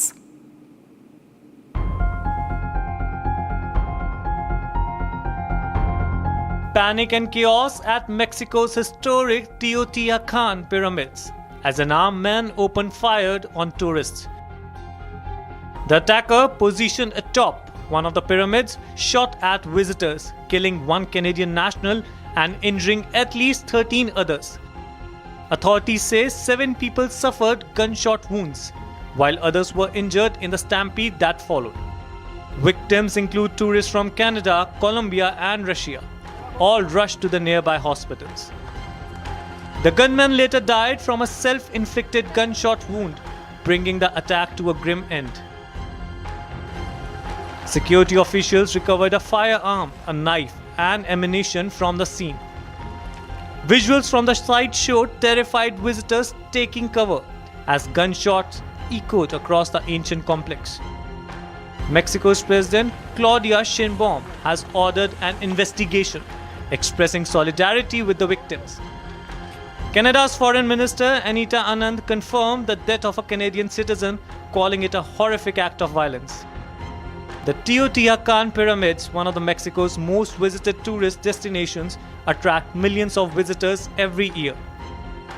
As investigations continue, the attack has cast a shadow over a globally cherished heritage site, raising urgent questions about tourist safety and security.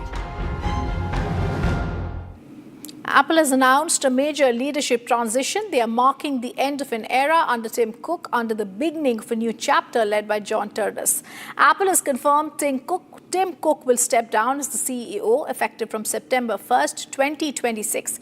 He will then move into the role of an executive chairman. Apple has announced a major leadership change, with Tim Cook set to step down as CEO on September 1, 2026. Cook will transition to executive chairman, working closely with successor John Ternus to ensure a smooth handover.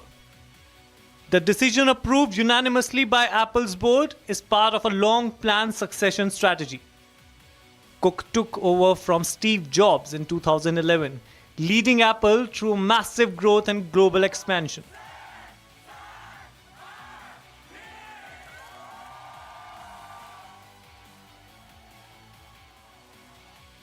During his tenure, Apple's market value surged from around $350 billion to crossing $1 trillion and later touching $4 trillion. In his farewell message, Cook thanked employees and users worldwide, calling the role the best job in the world. He also praised John Ternus as the perfect person to lead Apple forward, citing his deep experience in innovation. Cook says this is not a complete goodbye, as he will continue shaping Apple's future as executive chairman. After nearly 15 years at the helm, Tim Cook leaves behind a legacy of unprecedented growth as John Ternus steps in to lead Apple into its next chapter. And after a short break, we get to Trump saying it's highly unlikely he's going to renew the 2-week Iran ceasefire that he had announced on 7th April. Much more for the US president and from him today as he continues warning Iran. After a short break, stay on with India's #1 news channel, Republic TV.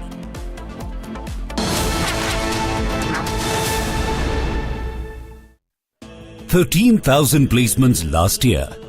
At Amity, we are committed to nurturing passionate, hardworking and proactive professionals.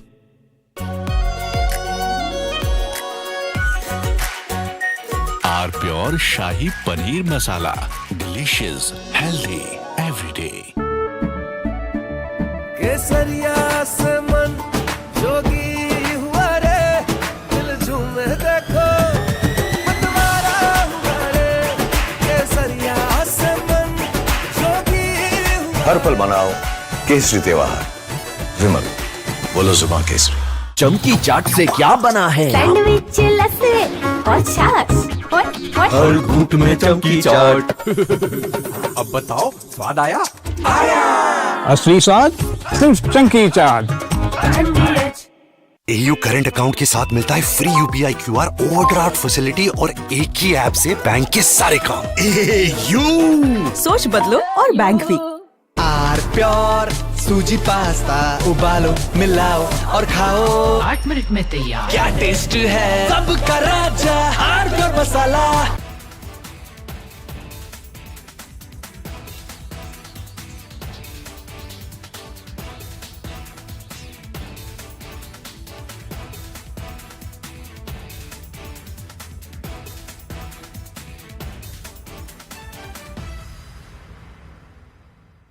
The Indian Air Force is giving its old MiG-29 fighter jets a powerful new weapon from Britain that turns them into modern fighters ready for today's battles.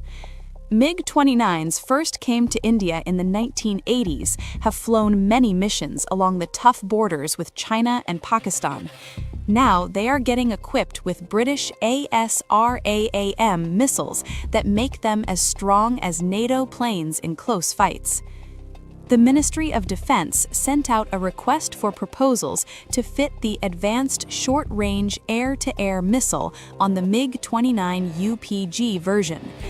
This British missile from the company MBDA replaces the old Russian R-73 that pilots used for years. The R-73 could only reach targets 10 to 15 kilometers away, which forced pilots to fly too close to the enemy and take big risks.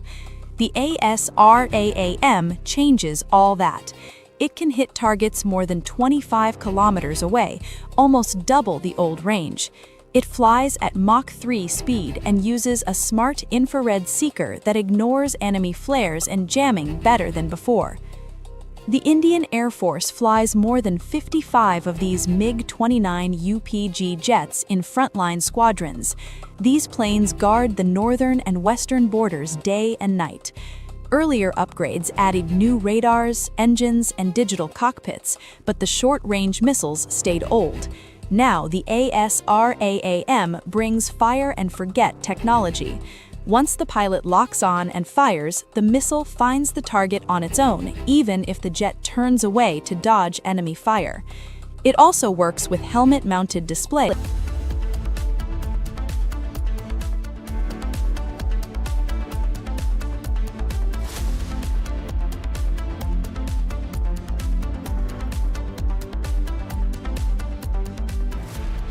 Join International Institute of Hotel Management. Call 983-10-50,000. थोड़े में ज्यादा स्वाद ये तो है इसकी खास बात। वाओ मामा क्या स्वाद है? अरे मेरे राजा। सबका राजा और मसाला। केसरिया से मन जोगी हुआ रे, दिल झूमे देखो मतवारा हुआ रे, केसरिया से मन जोगी हर पल मनाओ केसरी त्योहार। विमल, बोलो जुबान केसरी। चमकी चाट से क्या बना है? आलू चाट या फ्रूट चाट। स्वाद बनाए चमकी चाट। क्या बात है? स्वादिष्ट पकोड़े और फरसान, अरे चमकी चाट है इसकी जान। असली स्वाद सिर्फ चमकी चाट। रानी, इस घर में कुछ है जो टूटता नहीं। ये पिलर कभी नहीं टूटेगा। रुंगटा स्टील TMT से बना। रुंगटा नहीं तो घर स्ट्रॉन्ग नहीं। रुंगटा स्टील TMT बार एकदम solid.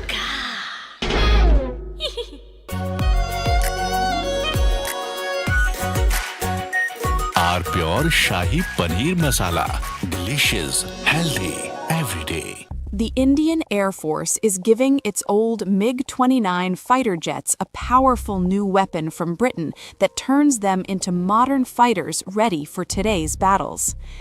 MiG-29s first came to India in the 1980s, have flown many missions along the tough borders with China and Pakistan. Now they are getting equipped with British ASRAAM missiles that make them as strong as NATO planes in close fights. The Ministry of Defense sent out a request for proposals to fit the Advanced Short-Range Air-to-Air Missile on the MiG-29 UPG version. This British missile from the company MBDA replaces the old Russian R-73 that pilots used for years. The R-73 could only reach targets 10 to 15 kilometers away, which forced pilots to fly too close to the enemy and take big risks. The ASRAAM changes all that. It can hit targets more than 25 kilometers away, almost double the old range. It flies at Mach 3 speed and uses a smart infrared seeker that ignores enemy flares and jamming better than before. The Indian Air Force flies more than 55 of these MiG-29 UPG jets in frontline squadrons.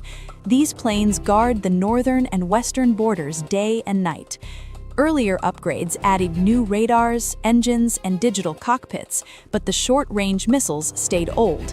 Now the ASRAAM brings fire-and-forget technology. Once the pilot locks on and fires, the missile finds the target on its own, even if the jet turns away to dodge enemy fire. It also works with helmet-mounted displays, so the pilot can just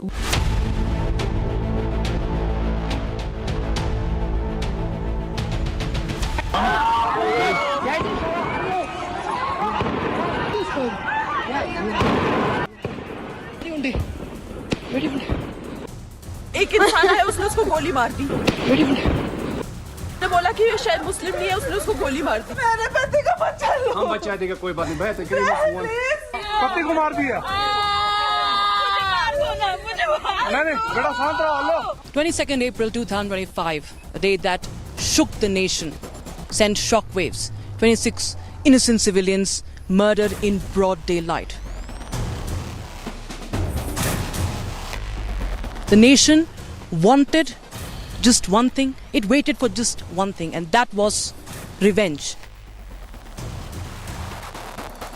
The answer to the enemy like never before. Operation Sindoor in May was the dance of fury and destruction. It was the Tandav. आतंकियों की बची खुची जमीन को भी मिट्टी में मिलाने का समय आ गया है। फिर है मेरी दर्द चीर के निकल चुका मौका मिले तो करूं मैं ये दोबारा जुनून के आग में बलती मेरी कोशिशों को चाहिए ना कोई और सहारा। An Operation Mahadev that culminated this entire operation, this entire pursuit of revenge.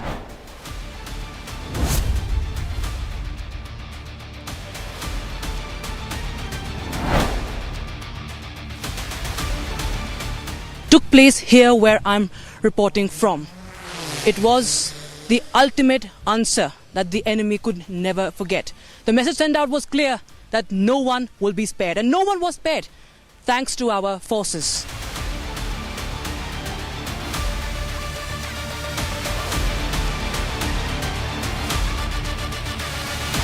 Today, we are going to tell you the real story of Operation Mahadev. Hear it from the heroes themselves. We have Team Mahadev with us, the troops on ground and the commanders here with me. First time on television, here we bring you the story. Sir, this operation is something that we have information about, but I would like to hear from you. What was the first step of action? What was the first reaction of our forces when Pahalgam happened? So Pahalgam bicycle attack was a brutal assault on our innocent civilians. So the first thing which came to our mind was that we need to ascertain the facts, assess the situation, and then devise a response mechanism so that we can neutralize the perpetrators of this heinous attack.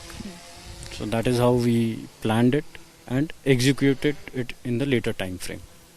Yes. So that was our first action. Yes. And before we go into the details, I want to know from you that what was the idea behind the naming of this operation?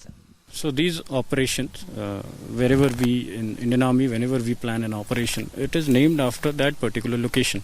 Like if there is a village X and an operation takes place in village X, it will be known as Operation X. Subsequently, this operation took place in Mahadev Ridge. So this operation was named after that ridge, which is Mahadev Ridge. And if you could just tell us about this entire terrain, sir, because this is the Mahadev range which is surrounding us right now. The challenges surrounding this entire area, the terrain, and if you can just give us a broad view and whatever you can reveal about the demography here. Okay, so as you can see from the scenes that the terrain is as such very harsh. It could be first stage and second stage high altitude. In operations like this, generally we encounter harsh terrain and adding to the challenges, the weather, if it gets adverse, then the challenges increase. However, being deployed here for a long period of time and executing multiple operations, our troops are trained to operate in such harsh weather conditions as well as terrain. So it is part of our training as well, and we keep on rehearsing our drills in such kind of terrain. So that's how we could able to execute these operations so meticulously. The fact that this attack happened in April, and then there was a long drawn hunt. So as we talked about the first step of action, if you could just detail what you can reveal as far as identification of these perpetrators is concerned. The operation that happened, it happened after the attack, approximately 90 days post the attack. That duration that took, that 90 days, took us to confirm the identity of the attackers from various sources. All the agencies gathered together to gather int. Then that all int that was gathered and corroborated at one place. Then once we got sure about that, every int agency is giving us the inputs of the same place, of the same people. And that's how it took us 90 days. And from that agencies and inputs that we have gathered, we launched the operation. And the time the operation started, it took around a month for the operation to actually culminate. So, how, if I want to understand from you, sir, how was the first movement detected? And if you can just tell us the broad time frame when the movement was detected. So, basically in the first week of July, since all the agencies, we had a layered intelligence build-up, which consists of all sister agencies and the forces. So, we got all the inputs, then we correlated it, and finally, around 5th of July was the first day when we got input of the individuals or the terrorists being present in our AOR. And that is how, post 5th July, we started our cordon and search, surveillance and area dominations aggressively. So that was how we started it. And if you could just tell us the kind of local support system you had as far as, tracking these perpetrators down, the methods, whatever can be, revealed, the human factor, and also technology. So, in these operations, during the planning stage itself, after such kind of operations take place after corroborating the inputs from multiple agencies. So, CAPF, JNK Police, Army, and of course human intelligence, all these inputs kept coming, and once they were corroborated at a certain place, then the detailed planning started. And after that only we launched multiple search operations wherein we could able to find the terrorist at the right place. But of course human intelligence has a major role to play, and of course technical input also. So these multiple agencies are working towards a particular aim wherein while launching the operation the contact can be established with the terrorist.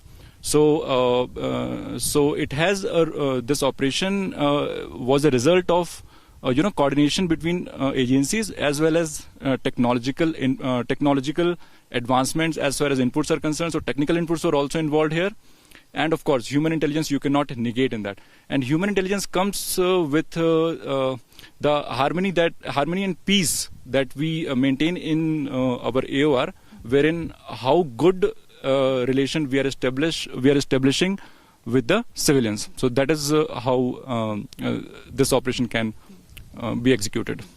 So, as we talked about this terrain and the challenges surrounding the troops on the ground, of course, who were the men on mission, we'll try to understand from them also. Sir, ये यहाँ पर जो हम देख रहे हैं कि high altitude है काफी, और जिस तरह से घने जंगल थे इधर, तो उसमें अगर आप बता सके, जितना जो भी आप बता सकते हैं कि कितना यहाँ पर डिफिकल्टी थी, क्या-क्या यहाँ पर चुनौतियाँ थी?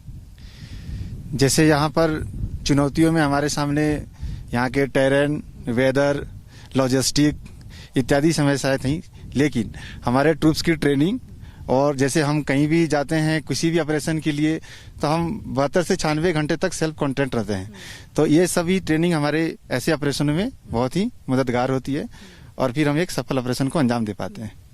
सबसे पहला जो जो मैं कहूंगी कि जो ख्याल आता है या फिर जो एक्शन होता है, जिस तरह से आपने बोला ट्रेनिंग होती है, उसके बारे में अगर आप बता सकते हैं कि किस तरह से यहाँ पर सब लोग डिप्लॉय होते हैं, तो उसमें तैयारी किस तरह से अगर आप बता सकें। हमें पहले ही इंट पे मिलती है तो उसी प्रकार से अभी अपने ट्रुप को तैयार करते हैं और हर एक चीज़ की रिहर्सल की जाती है, हर एक चीज़ के बारे में डिटेल ब्रीफ किया जाता है, हर एक को अपना टास्क समझाया जाता है ताकि ऑपरेशन सटीकता के साथ किए जाए और अपने मकसद में हम कामयाब हों। जी एंड अगर आप बता सकें कि जिस तरह से हम लोग यहाँ पर पहाड़ियाँ देख रहे हैं, अगर we can just pan the camera there and weather भी उस वक्त जो था, अगर आप थोड़ा उसके बारे में बता सकते हैं, जो कि बहुत लंबे वक्त तक इनकी खोज चल रही थी, तो किस तरह से एक होता है कि वक्त जो है वो कम होता है, आप लिटरली आप रेस चल रहा होता है एक तरह से, तो उसके लिए क्या कुछ करना पड़ा है इस ऑपरेशन में? पहले चीज़ तो ये ट्रेनिंग के लिए ये ट्रेनिंग में होते हैं हम, और ये हमारे को कोई तकलीफ है इसमें नहीं आता है, जो भी ये टेरेन हो गया, ये मौसम हो गया, हमारे लिए हम ऑपरेट कर सकते हैं इसे। So I want to understand from you how we overcome the challenges over here. We talked about the terrain, but also the fact that given that there was a race against time, there would be moments when one might feel that it might just get difficult from here. Was there a moment where you felt that this is the make or break moment? There are, if I tell you in elaborate manner, there is no moment of make or break. It is a day-to-day routine work. So every day there was an int, there was some specific either human or technical input. We are following that. We were negotiating every aspect of the input. Every day we used to get some input and we used to negotiate, neutralize that input. When one input is over, then we go to the next input. So there was never a race against the time. We were operating every day, every second. So that's how things went. And the fact that we've seen in previous missions also, where our security forces have ensured that there is zero casualty. If you could just elaborate on that, how what really goes behind that? Okay, so before launching any operations, we ensure that we plan in detail. We make sure that our training and our troops are well trained, well briefed, and each one individual is aware about his role.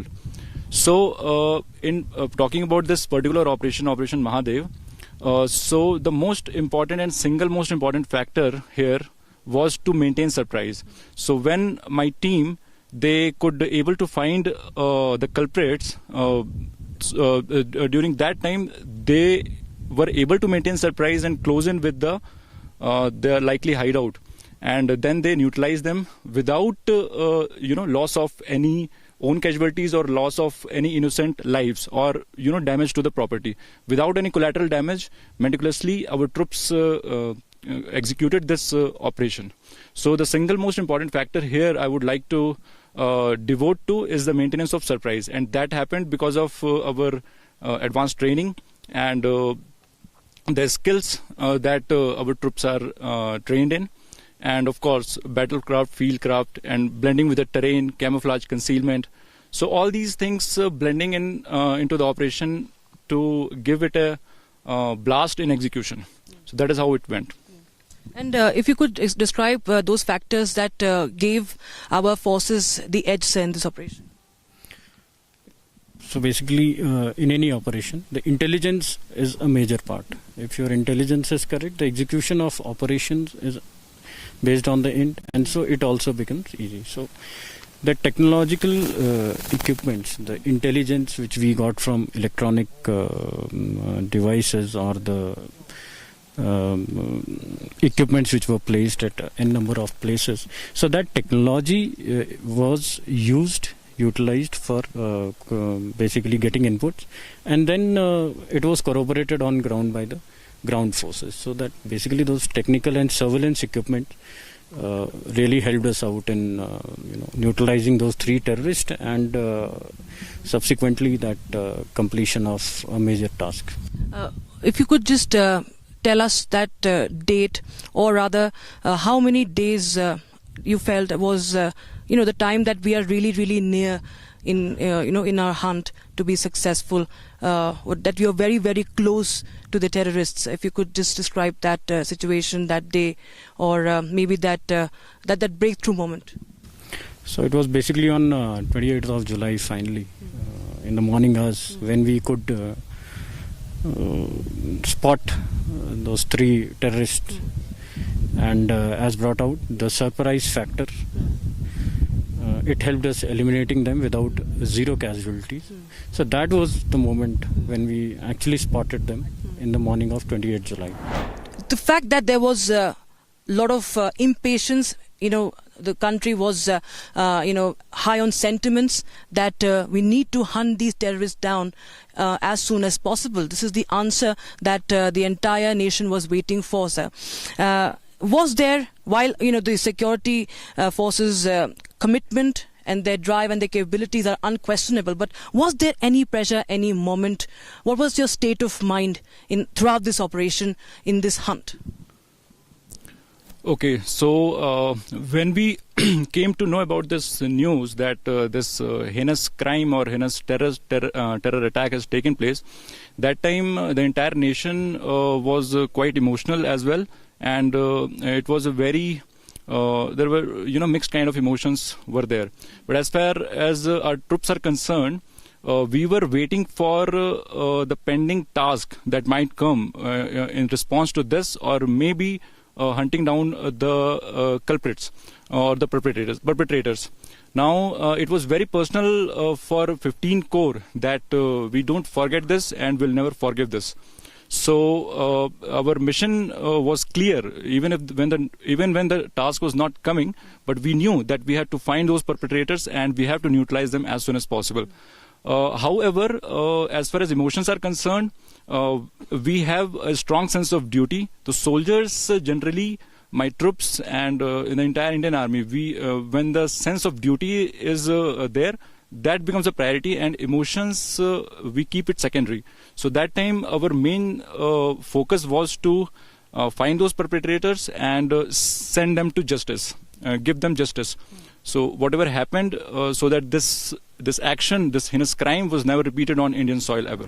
So we've talked about the challenges and the details of this operation, but I again want to understand that yes, this was the duty for any soldier. The task at hand is of utmost importance.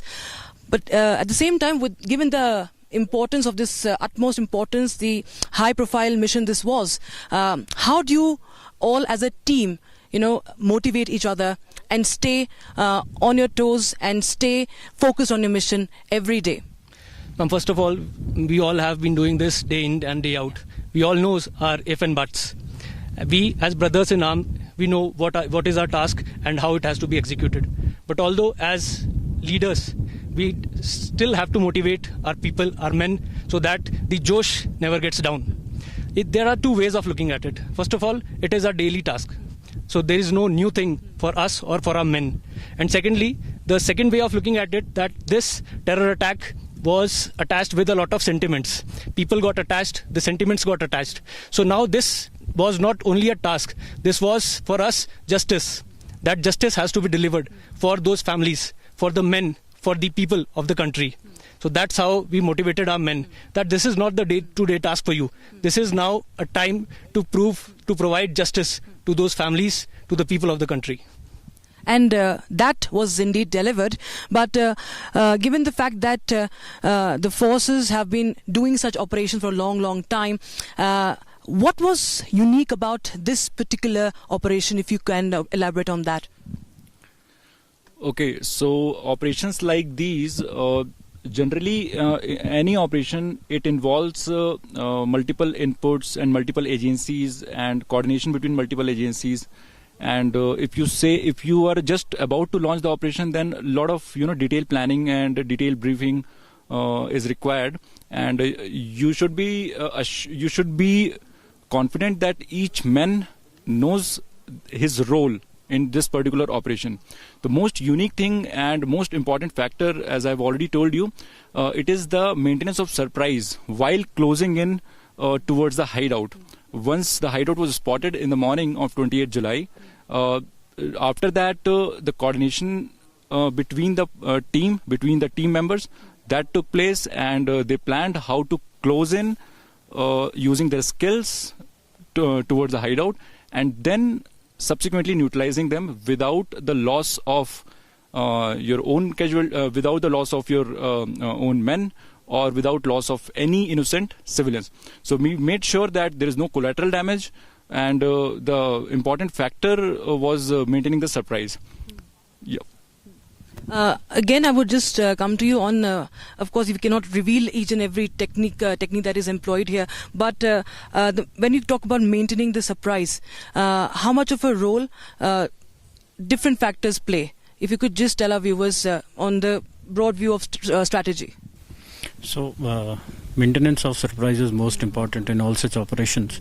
So basically the terrain, the adaptability to the terrain, our drills, which we learn in our academies. So the drills and adaptability to the terrain are two important factors, and how we communicate in those situations without giving electronic signatures. These all things help us out in maintaining surprise and closing in to the enemy, so that by the time we reach him, he is not aware that who is coming and from which direction, and at the same time maintaining our own drills so that we eliminate them in a perfect manner without losing or without getting a casualty.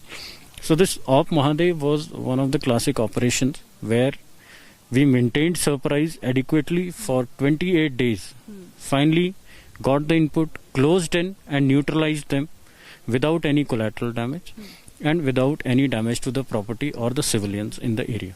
So we talk about, there's a lot of talk about the evolving warfare, the different techniques that are, employed here in different kinds of operation. If you could just elaborate on that, what methods were used or equipments were used, so as that suited this sort of an operation, which you can reveal here. Okay, so operations like this, which has certain level of uncertainty, wherein it could go for 72 hours, 96 hours, or it could be prolonged also. So therein we need to sit also after the last light.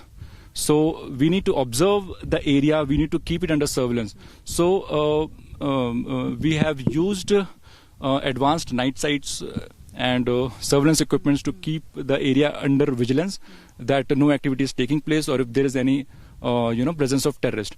Other than that, we have used drones also to confirm the hideout after we have spotted the hideout, whether there is some presence of the same culprits were there or not. So we use drones also, and of course state-of-the-art weapon systems and the sights which is mounted on the weapon system. Other than that, your own kitting and things, like when we communicate, we use radio sets, so that that radio set is itself containing the secrecy cards, so that our own communication is not intercepted by the adversary. So we used blend of new generation equipments to execute this operation in a professional manner and with a disciplined way.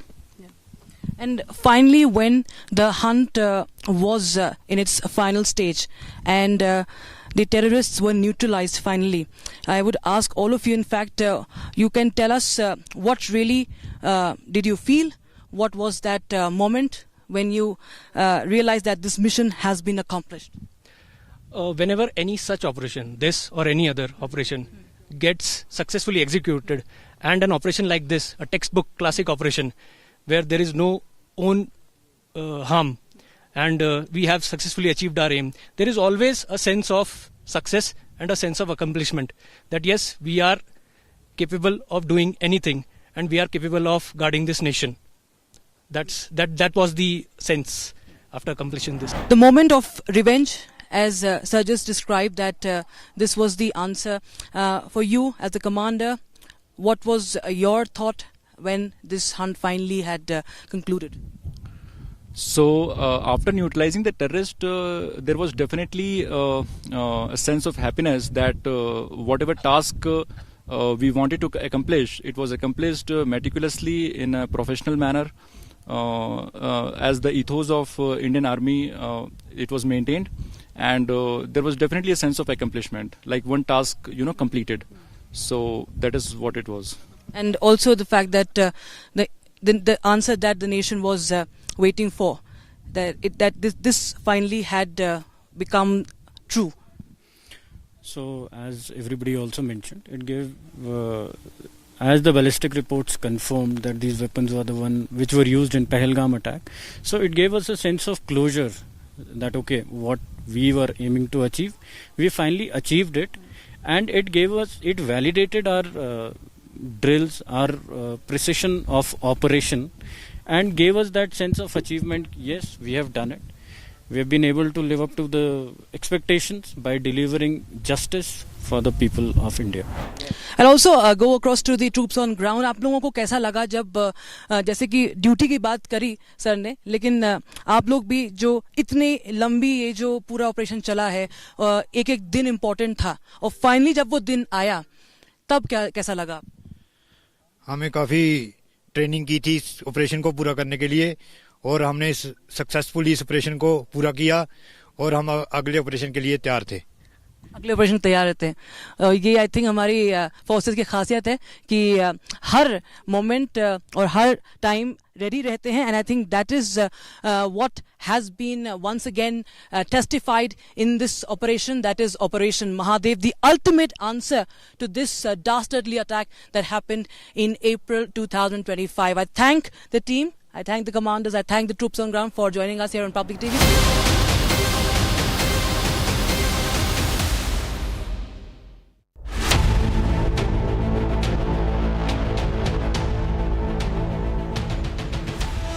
आपके ऊपर पूरी enemy rockets की firing हो रही थी, मगर आप लगातार अपने मिशन में थे और यू वर कामयाब and very victorious in your mission, and this is classical devotion to duty. A normal person would think कि अगर मेरे आसपास गोले गिर रहे हैं और स्प्लिंटर्स उड़ रहे हैं तो मैं फटाफट से बंकर के अंदर चला जाऊं और अपने आप को बचा लूं। जी, but there were people fighting to get out of the bunker. उसको दुश्मन को अंदाजा भी नहीं था कि यहाँ से भी फायर आ सकता है। अच्छा, हमने वो लॉन्चर को उठाया और 400 मीटर दूर लेके चले गए, तो दुश्मन बौखला गया, इस पोस्ट से फायर तो नहीं आ रहा, ये फायर कहाँ से आ रहा है, और एक्यूरेट फायर जाने के कारण दुश्मन के पोस्ट बर्बाद हो गए।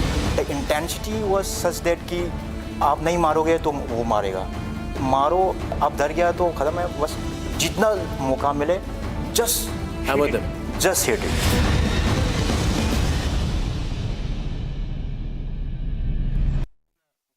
13,000 placements last year.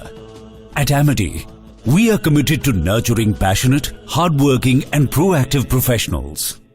Are pure सूजी पास्ता, उबालो मिलाओ और खाओ, 8 मिनट में तैयार। क्या टेस्ट है, सबका राजा आर प्योर मसाला। इस घर में कुछ है जो टूटता नहीं। ये पिलर कभी नहीं टूटेगा। रुंगटा स्टील TMT से बना। रुंगटा नहीं तो घर स्ट्रॉन्ग नहीं। रुंगटा स्टील TMT बार एकदम सॉलिड। प्यास बुझाए, ठंडक लाए, सबको भाए जीरा से। MTH का जलजीरा जीरा से।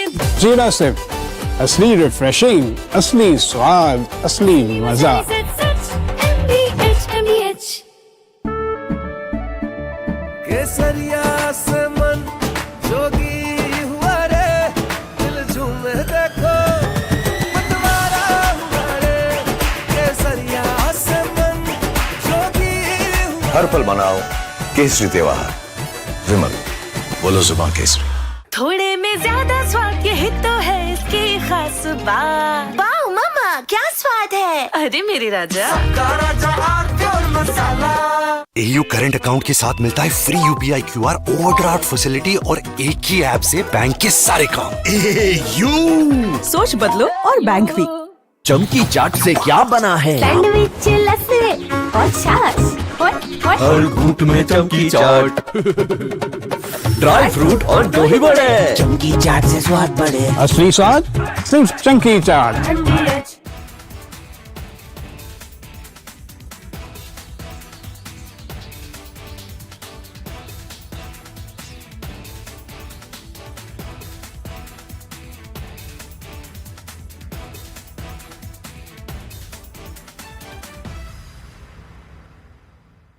The Indian Air Force is giving its old MiG-29 fighter jets a powerful new weapon from Britain that turns them into modern fighters ready for today's battles.